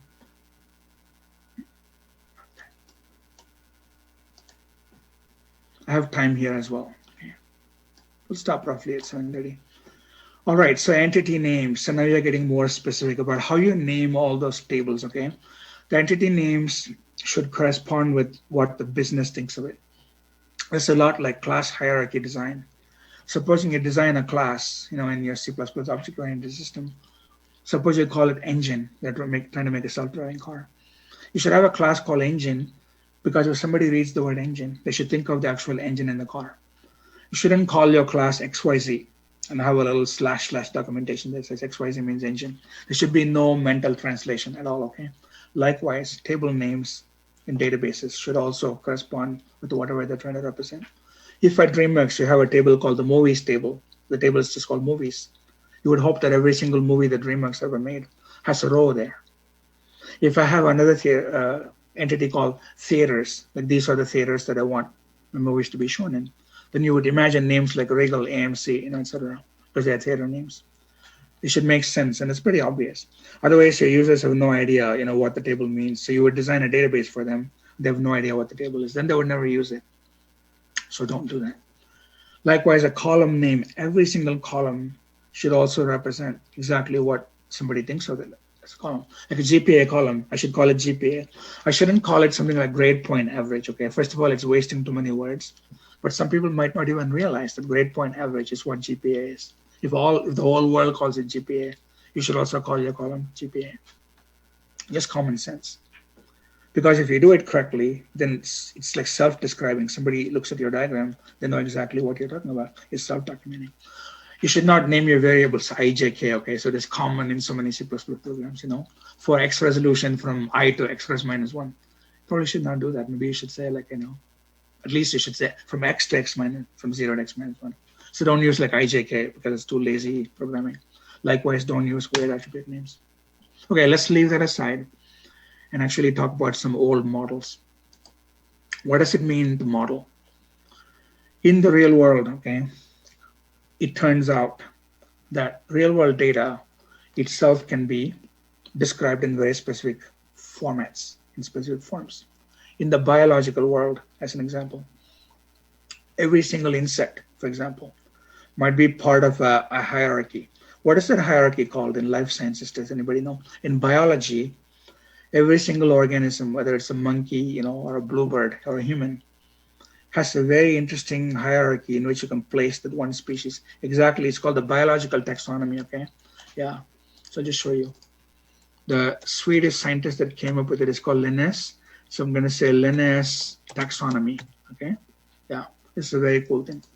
This is an example of, in the natural world, data being grouped into all of these, In fact, that's actually not even true, but right now we'll just say that. So every species is part of a genus, okay? And then every genus is part of some family. Every family is part of an order. Then you have class and phylum and kingdom. It's exactly like a hierarchy from top to bottom. Therefore, no matter what animal, what bird, what fish, what anything, you can assign one of these properties to all of them. Meaning this is now called the schema. So schema means the abstract definition for how the hierarchy is structured. Schema. And then your actual data would then follow that schema, meaning every single, like suppose somebody invents a new kind of an insect, they dig up the earth and they go, wow, nobody in the world has ever seen this bug before.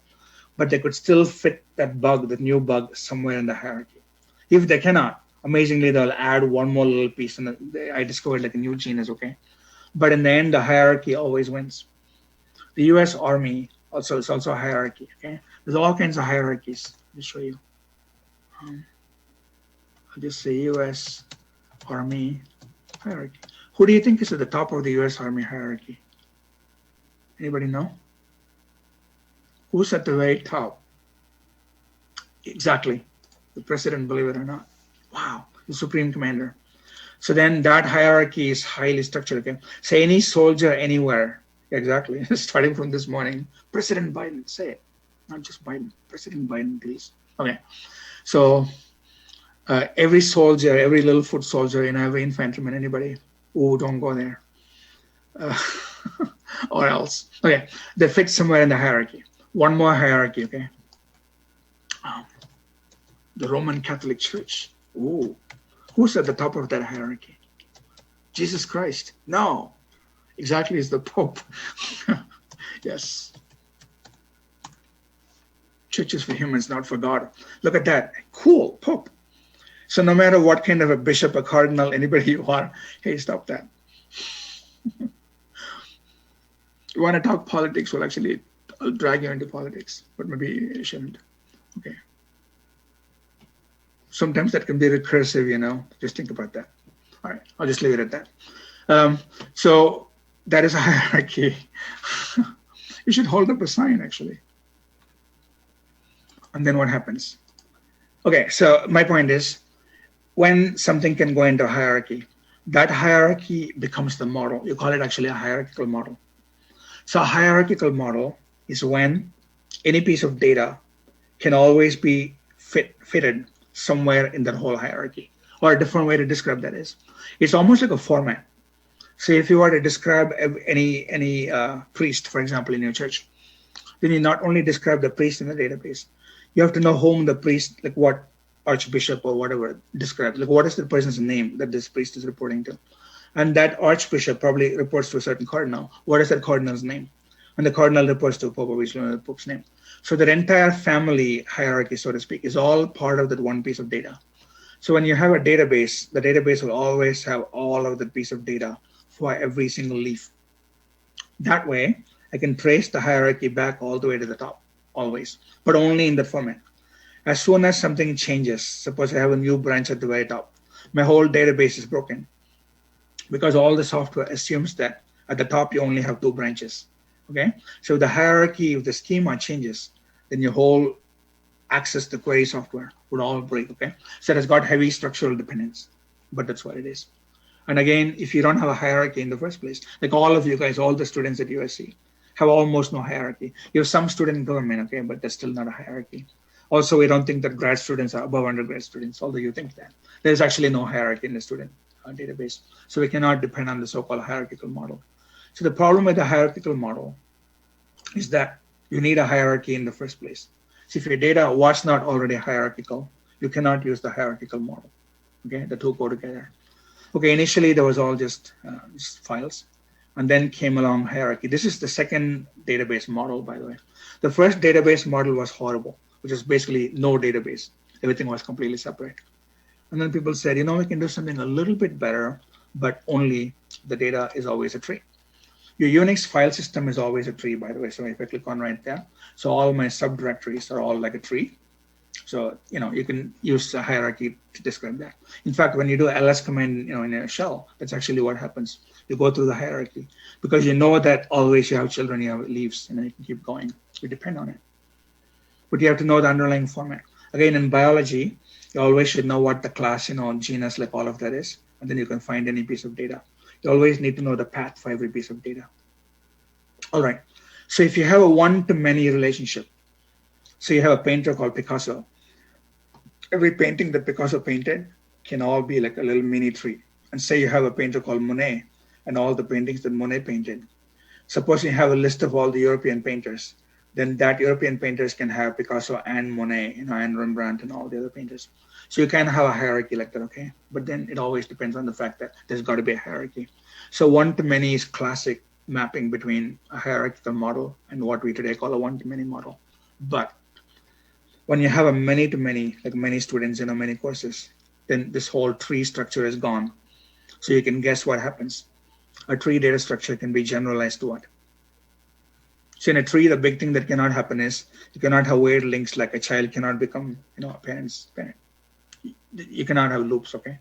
So what happens if I randomly start connecting things all over the place? Exactly, it's called a graph. Good. So we call it a network model. So a network model ultimately is a graph, okay? So this means you have no restrictions about a hierarchy. In a strictly hierarchical model, you might say an employee can work for multiple departments. That is possible. But a department cannot have multiple employees. Suppose you had that rule. But now the rule is broken because in this organization, an employee can be in R&D, they can be in marketing, they can be in sales. So the R&D department obviously can have many employees. So now I have a many-to-many, and then we used to use a newer type of model called a network model. In the real world, by the way, we hardly use all these, okay, except in very specialized cases. So we don't use file systems, we don't use hierarchies, we don't use networks, because the relational model supersedes and subsumes, meaning it absorbs all of these. Like what you can do in a network model, you can do even easier using a relational database. So all of what I'm telling you is simply FYI, it is historical. Okay, so keep moving on. So there are mild differences, obviously, between a hierarchy and network. It is only the difference between a tree and a graph, really, okay? In manufacturing, by the way, say you take a Boeing assembly line. I'm just going to have some fun with you. I'll just show you. So if you've never thought about this, a Boeing assembly line to make an aircraft, it is an incredibly complicated piece of space. Like, oh my God, they're so big, right? Look at it. See that? So hundreds of people work on one aircraft, and it has, look at that. And therefore, all of that, again, all this complexity can be managed as if it's a hierarchy, because there is a electrical subsystem that lights up all the, like wingtips and, makes the engine run. And then there's the fluid hydraulic system. There's also the passenger, air management system. And maybe there's the cabin electronics. And then maybe there's outer shell for everything. So you break the whole manufacturing into all these specific hierarchies, and those hierarchies are sub-hierarchies. That is how they manage them.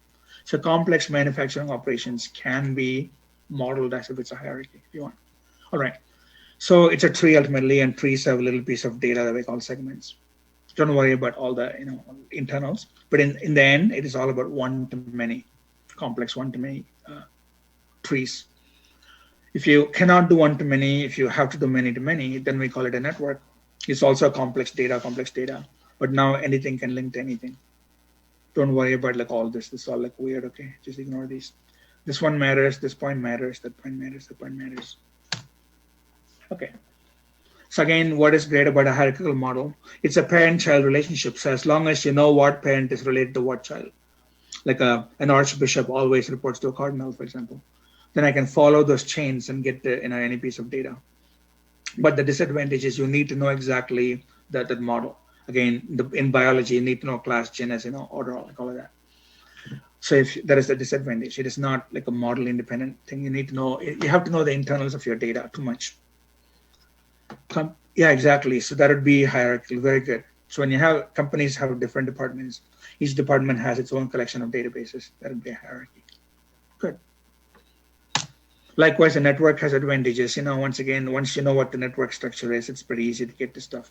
And it's more than just a hierarchy. Don't worry about all this.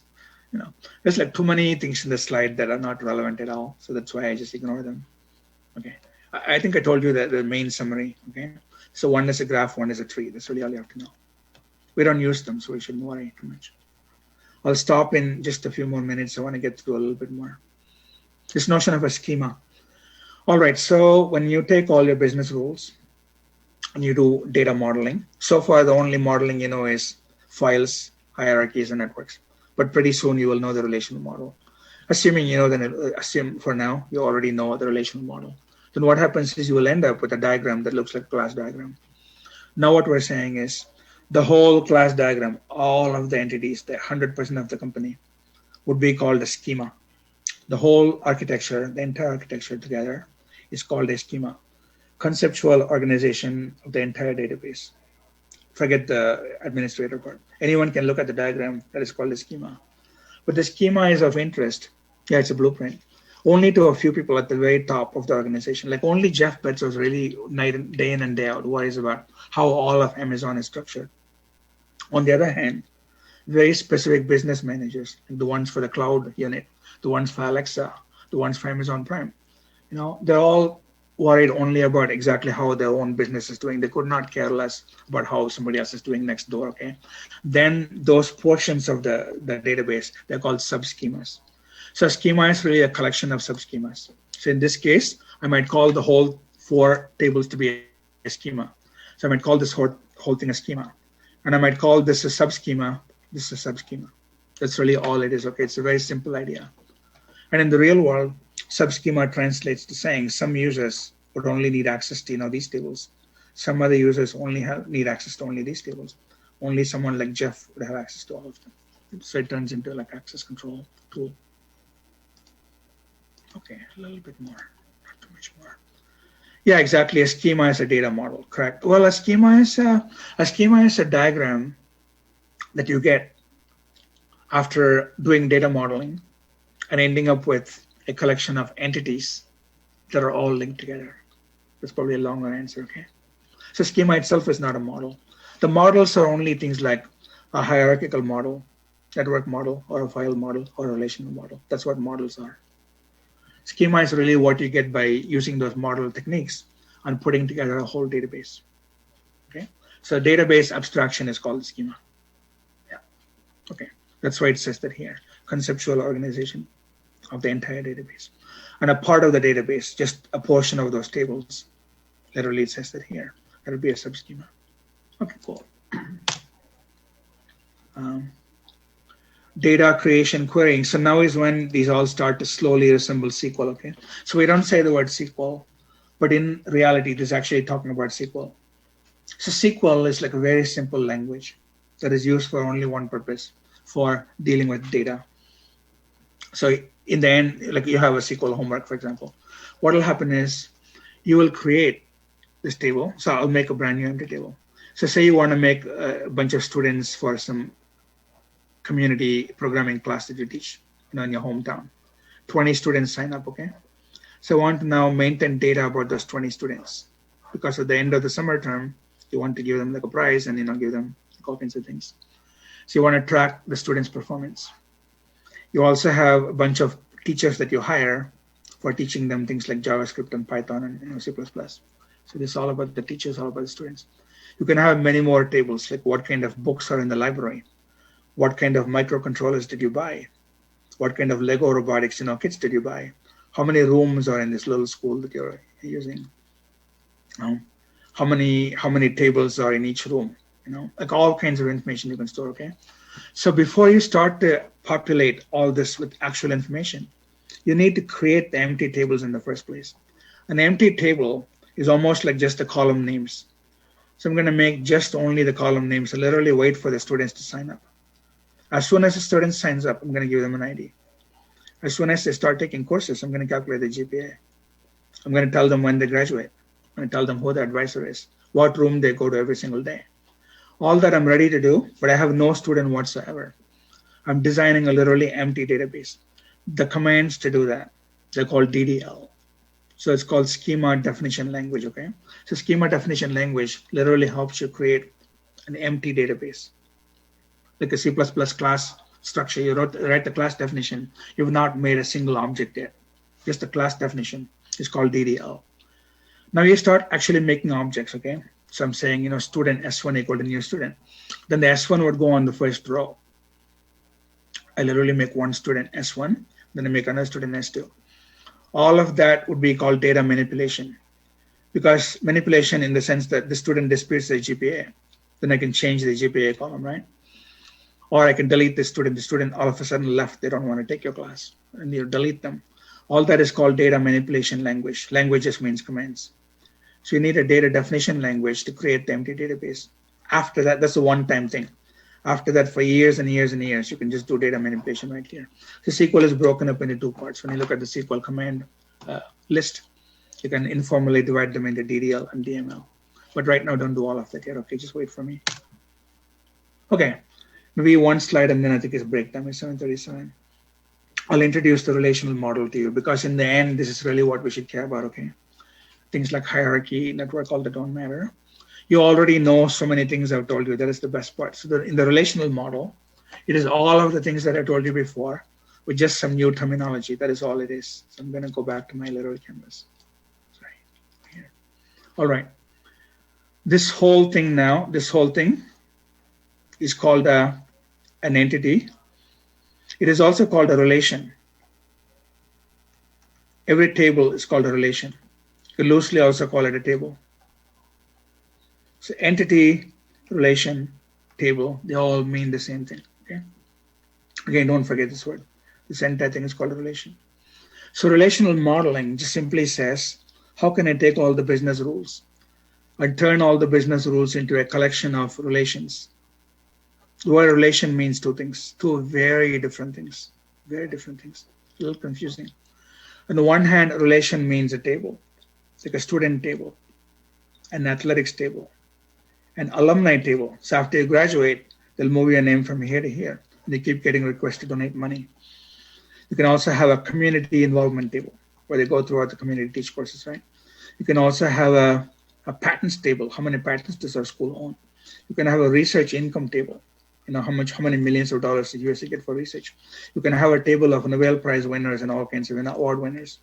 You can have a table of all the libraries. And every library can have a table of all the books.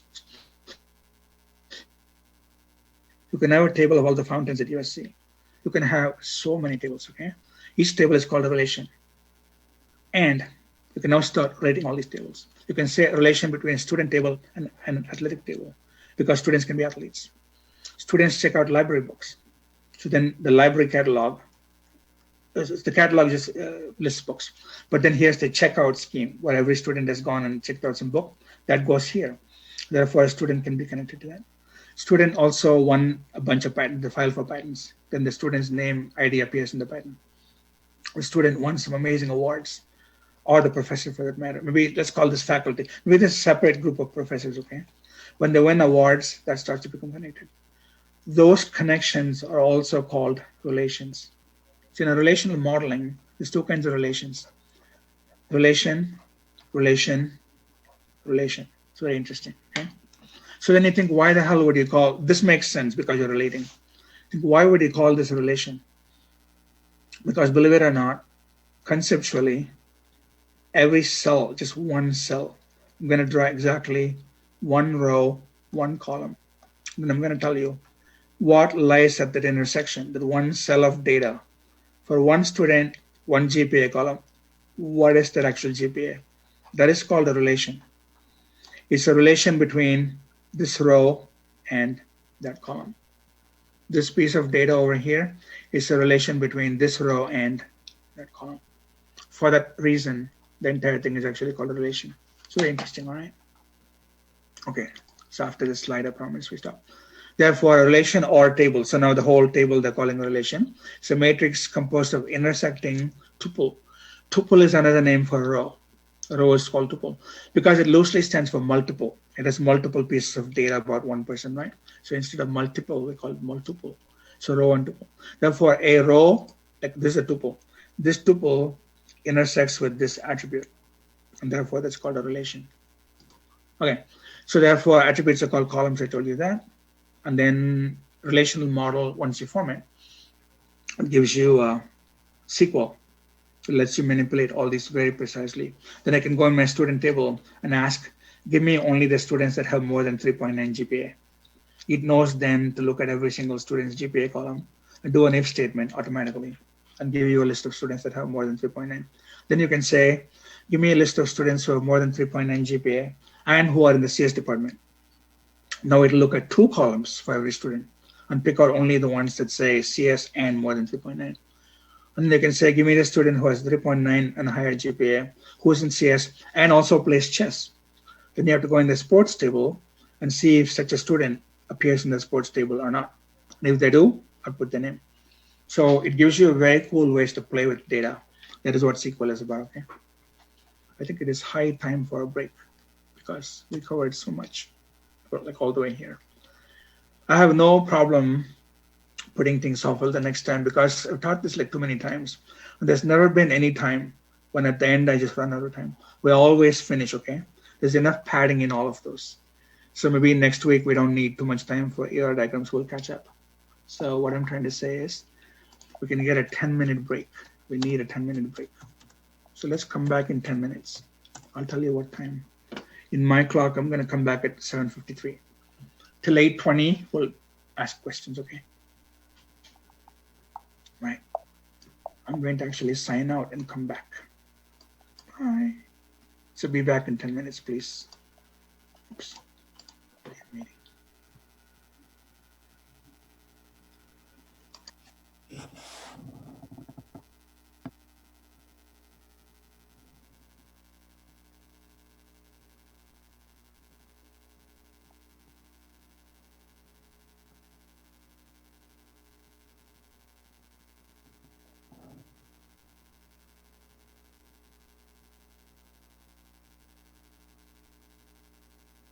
Unmute. Okay. I'm back. So that's part of the chat. So now it's your turn to talk. Let's see what happens. I'm going to share my... Excuse me, Professor. Yes. Does it allow you to share? No, it didn't. I just noticed it went back there. Okay, give me a minute. Okay.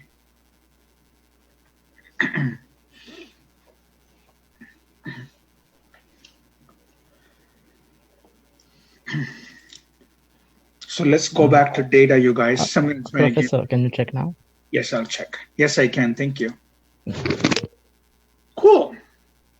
Exactly where we left off. Huh? All right.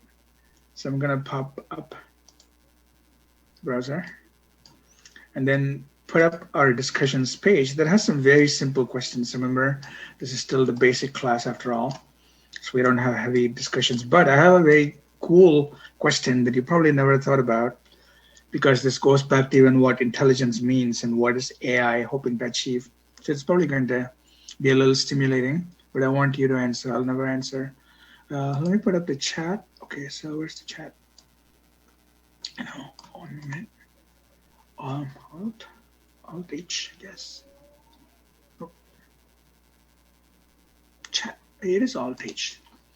My chat window disappeared, so I'm looking for it. Oh, there it is. Okay, found it. Here it is. Okay, so our discussion question looks like this. Maybe it's not even on the discussion page, but I'm going to ask you anyway. Okay, first of all, let's find our class. Yeah. Okay, so this idea of data is actually more interesting than you could ever imagine. That's why I keep joking about data, okay? I just say data, because data is a big deal. Not just because we make money with it, but for a different reason. And here might be the reason. Yeah, well, so I want to ask you about data in just a minute. But before that, though, I have just some basic, maybe 1-2 minute introductions, maybe from 3 or 4 people till about 8 o'clock. So who wants to tell me why they took this class? You can type it if you want. Just some random sampling. It's a very small sample, because I know nothing about most of you. So why are you in this class? You can answer honestly. Yes, cool. All right. Very good. All these are good answers. One more honest answer would be, it helps me prepare for my Facebook interview. Your major requirement, I see. Want to learn SQL. And then I see Ms. Jack Lee. Interesting. Yeah, data science. That is actually true. Yeah, data science totally, does touch everything. So I don't want to make you. That's true. Although slowly the notion of a DBA that works in a certain company like Bank of America, they're disappearing because the cloud is taking over the functions of the DBA. So your DBA is now somebody at Amazon in the cloud infrastructure, unit, whom you never get to meet. So the whole notion of DBA is actually changing. Yeah, I'm reading all these very interesting, things. Yeah, this whole job, right? I definitely hope that more of you than right now would actually be much more interested than you are now about data, and actually start to want to work in the field, because it's fascinating, to say the least. Okay, all these are very good. Say hi to SQL, stop using Excel. It's a great practical reason. Yeah, switch to a real database for sure. You barely understand. That's an honest answer. Yeah, for example, the Chinese economy, right? So China says by the year 2025, I mean, they have all these 5-year plans. They say they want to invest like basically tens of billions of dollars, and then take over the lead in artificial intelligence. So by 2030, China wants to be the world's leader in machine learning. So when you say things like that, those are big aims by like a giant country in the world, and it is all driven by data. So the data is so gosh darn powerful. It's crazy how powerful data is, which means, okay, so any questions about the content? What I mean by that is, do you have any questions about like what is left out? I hardly left anything out. But if you still think something is left out, for example, suppose you say to me, you're not talking about Bitcoin mining, or cryptography, then unfortunately my answer would be, those are not directly related to data. I mean, indirectly they are, but we can't talk about everything. But other than stuff like that, do you have anything that you think is missing that we should cover? You don't have to answer now. You can even mail me if you want, and I'll find a way to include it, okay? That's what I meant about the content. Yeah, quiz times only for the midterm. Exactly that one day in week number 9. This is the only Friday that we'll use up. All the other Fridays, you're totally free, okay? Yeah. Okay, so I asked you about the content. That was just a very simple question. And thank you for all these. These are all pretty fascinating to read.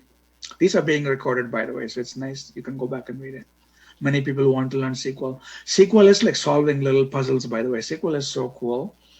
And once you learn, and it's a very simple language. It's not like complicated C++ or Ada or some programming language.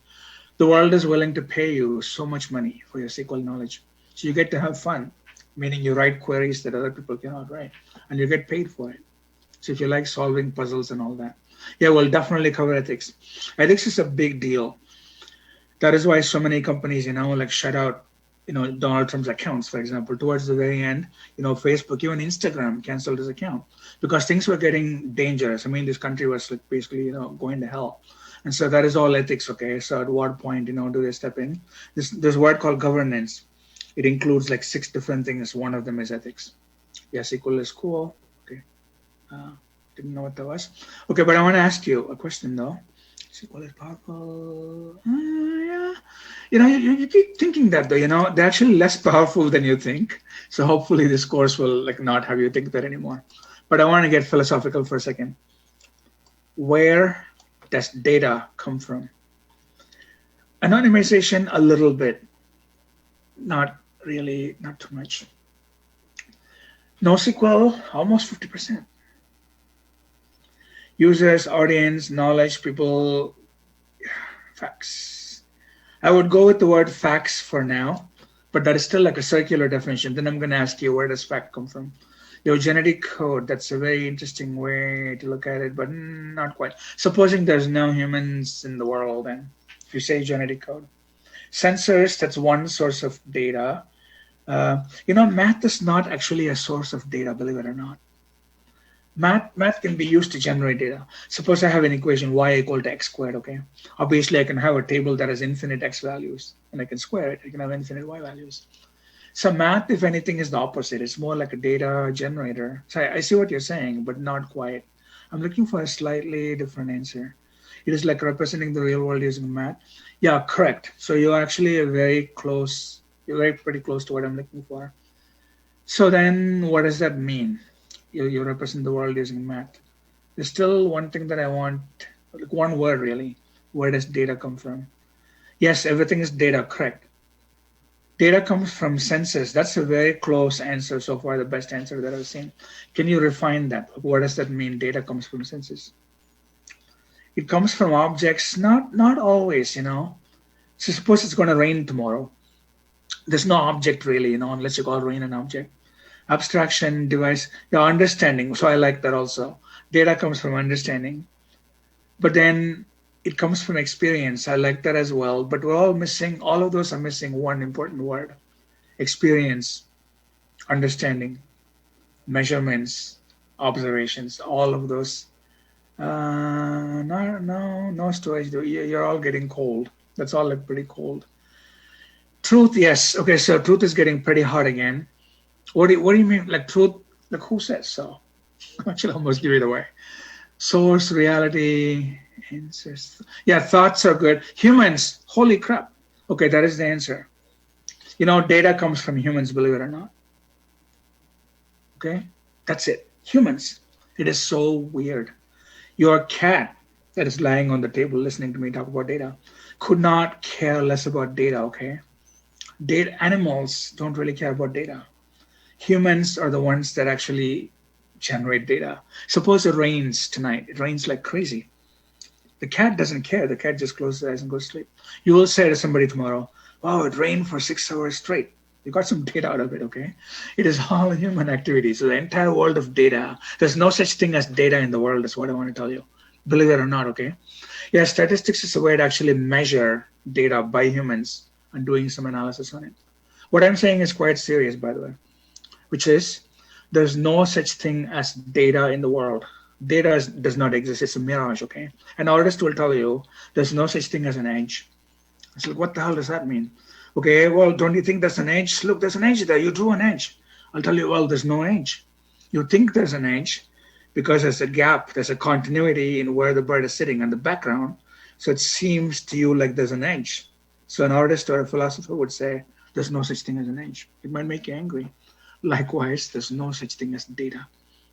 Um, yeah, exactly. There's also no information. Okay, I'll even tell you that. This gets more philosophical. So suppose you think, is information the most fundamental thing in the world? Okay, let me actually entertain you. There are three things that are incredibly fundamental in the universe. It's not even about the world anymore, the universe. Matter, energy, information. It's almost like a Chinese word. You can say me, M-E-I, okay? M-E-I. You can easily remember that, me. Some matter and energy information. These are actually fundamental properties, believe it or not, in the universe. Like, why do you think information is fundamental? DNA, which somebody brought up, carries information because the body then takes that information, cranks out like a human being.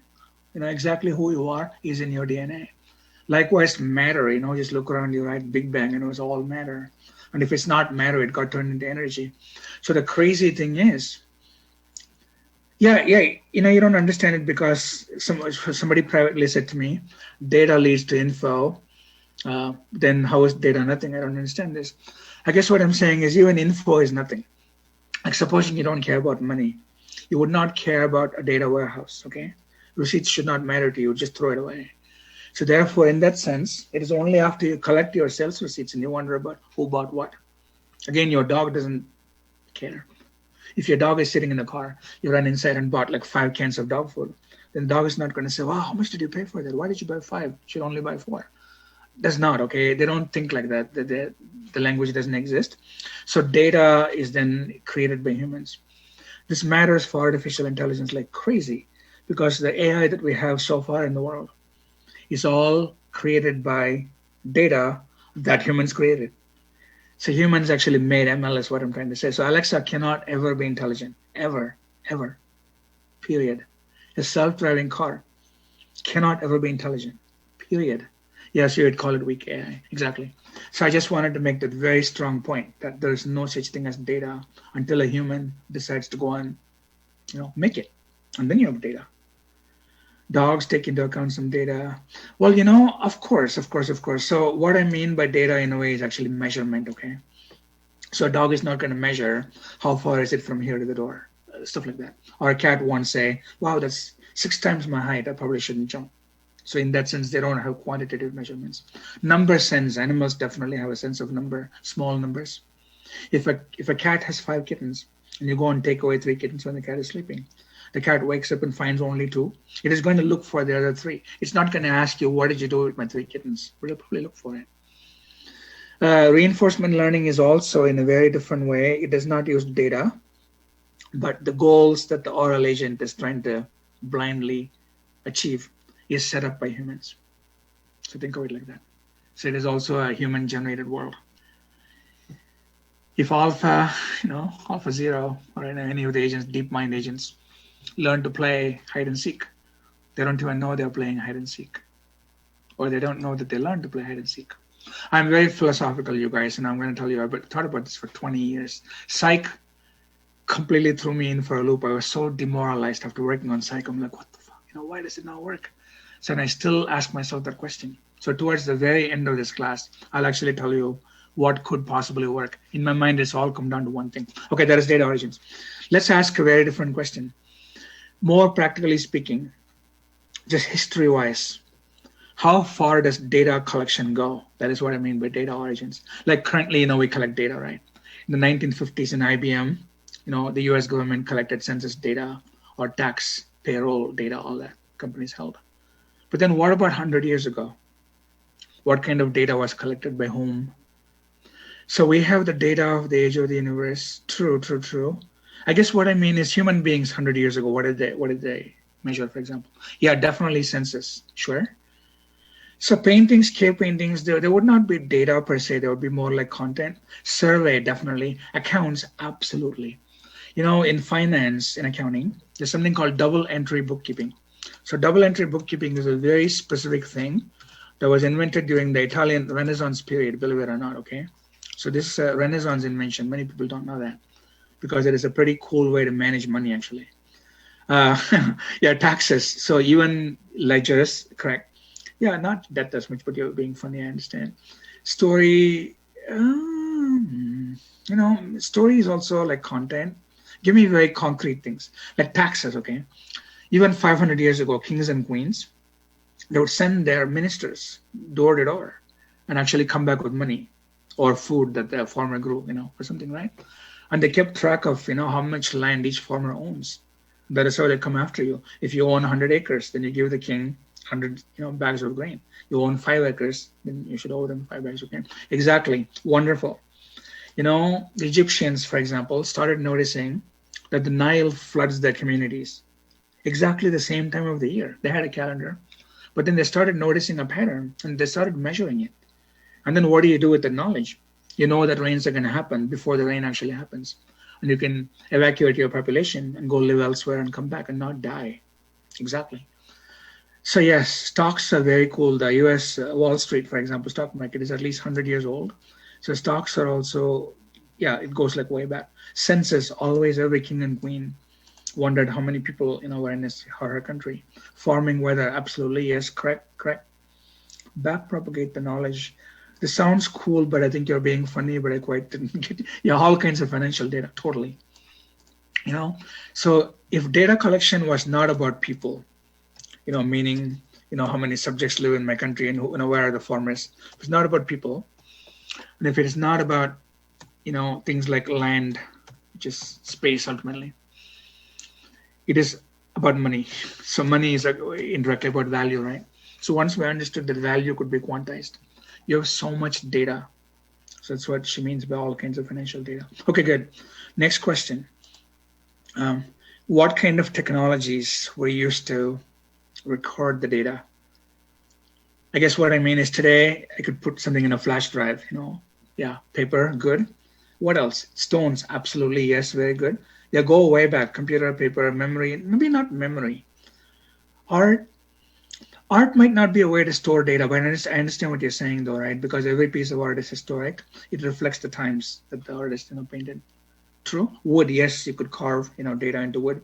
Magnetic tape in the 1950s, yes. Cave paintings.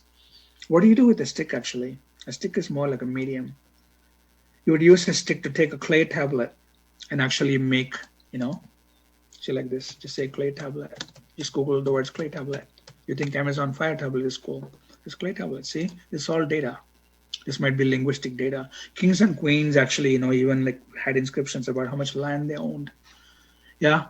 What kind of leaves? Can you be more specific? You're absolutely right, but not any leaf, though, only certain kinds of leaves. Certain leaves. In Egypt, there was a kind of grass called the papyrus, okay? So the papyrus is a very, very interesting kind of grass, papyrus plant. The Egyptians knew that when those plants dried, you could then take a stick and actually with a sharp stick, write on them. So papyrus manuscripts, that's what they are. In countries like India, palm trees grow. So you have things called palm leaf. So this is actually a plant. See, those are papyrus manuscripts. Even portions of the Bible, like Old Testament, are actually found in these kinds of manuscripts. Then in places like India, you have palm leaf manuscripts. So palm leaves, the palm tree. Again, look at data storage technologies. It's fascinating. Come on. Yeah. See that? It is so cool. You can actually write on it, okay? And I'm going to ask you another question pretty soon about all this kind of data storage. But I got distracted. Yeah, there's a little bit more though. So there's 1 or 2 more mediums that we're missing.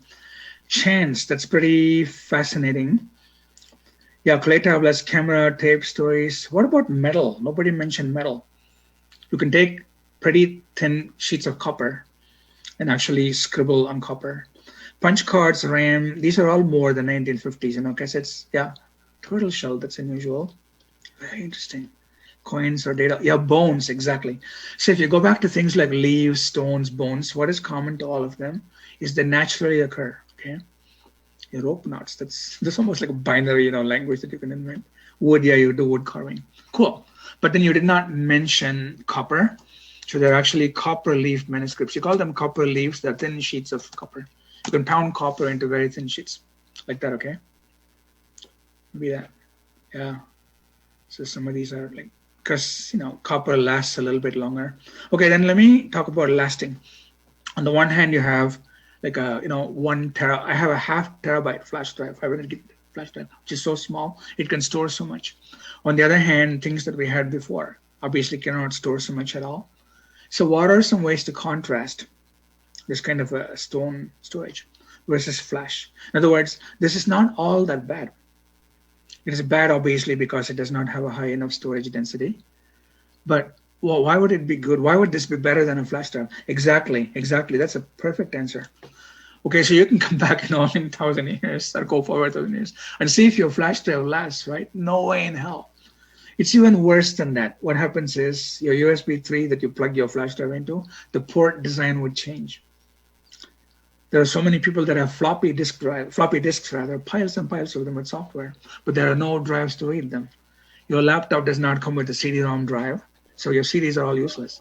So even if the medium lasts, there's no proper way to read it. But whereas here, you can read this after 1,000 years. There's one more comparison along the same lines. What is it? Deprecation. Professor, Yes. you have 5 minutes remaining. Sure. There's one more comparison between what happened here and then a flash drive. Just imagine you can read a flash drive for 1,000 years. There's still something else that is radically different. Yeah, right, exactly. So SSDs can actually go to hell. This is so scary, right? You pretend you're not human readable. Very good. I mean, I love that answer. You can always just walk up to this and see what it says, whereas you need some kind of hardware medium to read flash drives. But there's exactly one more though. These are all hints, by the way. The hint is this is not a perfect rectangle. It's not a perfect rectangle. Not a perfect anything. So then what does that tell you? Not perfect. What is that hint? Yeah, exactly. So what about data loss? So there's probably a different way to explain all of those. So what do you mean by data loss? Let's say I have a flash drive. Then what happens in a flash drive versus what happened here? It's not about inconsistency. I think you're getting further from less reliable. You're all getting cold, unfortunately. There's a very different thing that is happening here. No, none of these. This is broken. This is broken, right? Something is missing. Not segmentation, recovery. Yeah, what about recovery? You're definitely the warmest of all of them. What about corruption? The question is, why would a stone tablet like this, a little broken stone tablet even, be called better than a CD, that you're holding in your hand or a flash drive? These are all correct answers, but just one thing. Yeah, exactly. This is it. The whole portion, the part and all of it, that is the answer. Flash drives, anything, right, is all or nothing. If you drop your flash drive in your toilet by accident, right, you pick it up and you try to write up, good luck, it's all gone. Here, it's not all gone, okay? Even if a piece of it is missing, you can still read the rest. So binary is very interesting. It's not just the data that is binary. Even the medium seems binary. It's all or nothing. Crazy, right? You probably never thought of that. Cool. And then, so just briefly explain the difference between data and information. And then maybe even knowledge. So we never got to knowledge. So let's stop with this last question. So data is data. You collect some data. And then when does it turn into information? What do you do to data to turn that information? You, in general, process, exactly. Process is the word, right? You do some calculation. If nothing else, take the average of it, right? Or find the min, max, or whatever, right? You got to do some calculation. Then you have information. And then what would you think knowledge is? When we give meaning to it, that would be information. So the meaning that you're giving comes from the processing. For example, if all I want to know is who's the weakest student in the class, I want to find the lowest GPA and find out who that is. So it comes from there. Knowledge comes after information. So knowledge is one very specific type of information. There's one word. Does anybody know? Okay, I'll give you again a quick example. So I ask for all your GPAs and I find that the average for this class is 2.7. I come back next class and all the content is heavily watered down. I throw away half the number of slides. They just show you like so little. So that is knowledge. So what does knowledge then mean in terms of information? What did I do with the information that I got? The fact that the GPA is like so low for the average. I acted on it. Okay. There's a notion of acting on information. So knowledge is basically actionable information. That is really the word to keep in mind. You do something with that knowledge, the information that you got. You go and make some business choices. You make a decision to do something drastic. So yeah, exactly. So you learn from that information, correct? So you have raw data and then you process it and then you do something with it. Okay, cool. I love all your answers. So this is highly lively. Love it. Thank you. And then we can do this next time because we've actually not covered all of this in the first place in our lecture. So take it easy. We'll see you next week. All right. And then in the meanwhile, we'll meet on Piazza. Please, everybody sign up on Piazza. All right. Thank Good you. night, guys. You're welcome. A big goodbye to everybody. Cool. Take care. See you around. Yeah. Lots of Thank things. you, Welcome. Professor. Okay. You guys can stop whenever you want. Take care. Sushi Bye. shui. Have a good night. Okay, you as well. Bye. Julian, welcome. Junchi. Thank you. Shintong just came in. Bye, Shintong. The class just ended. Bye, Gorima. You're welcome. I'm gonna go. Okay. All right. Good. Atashui says thank you. Okay. Okay. One last goodbye. This is fun. It's hard to say goodbye, but you have to. All right. Stop sharing. Leave.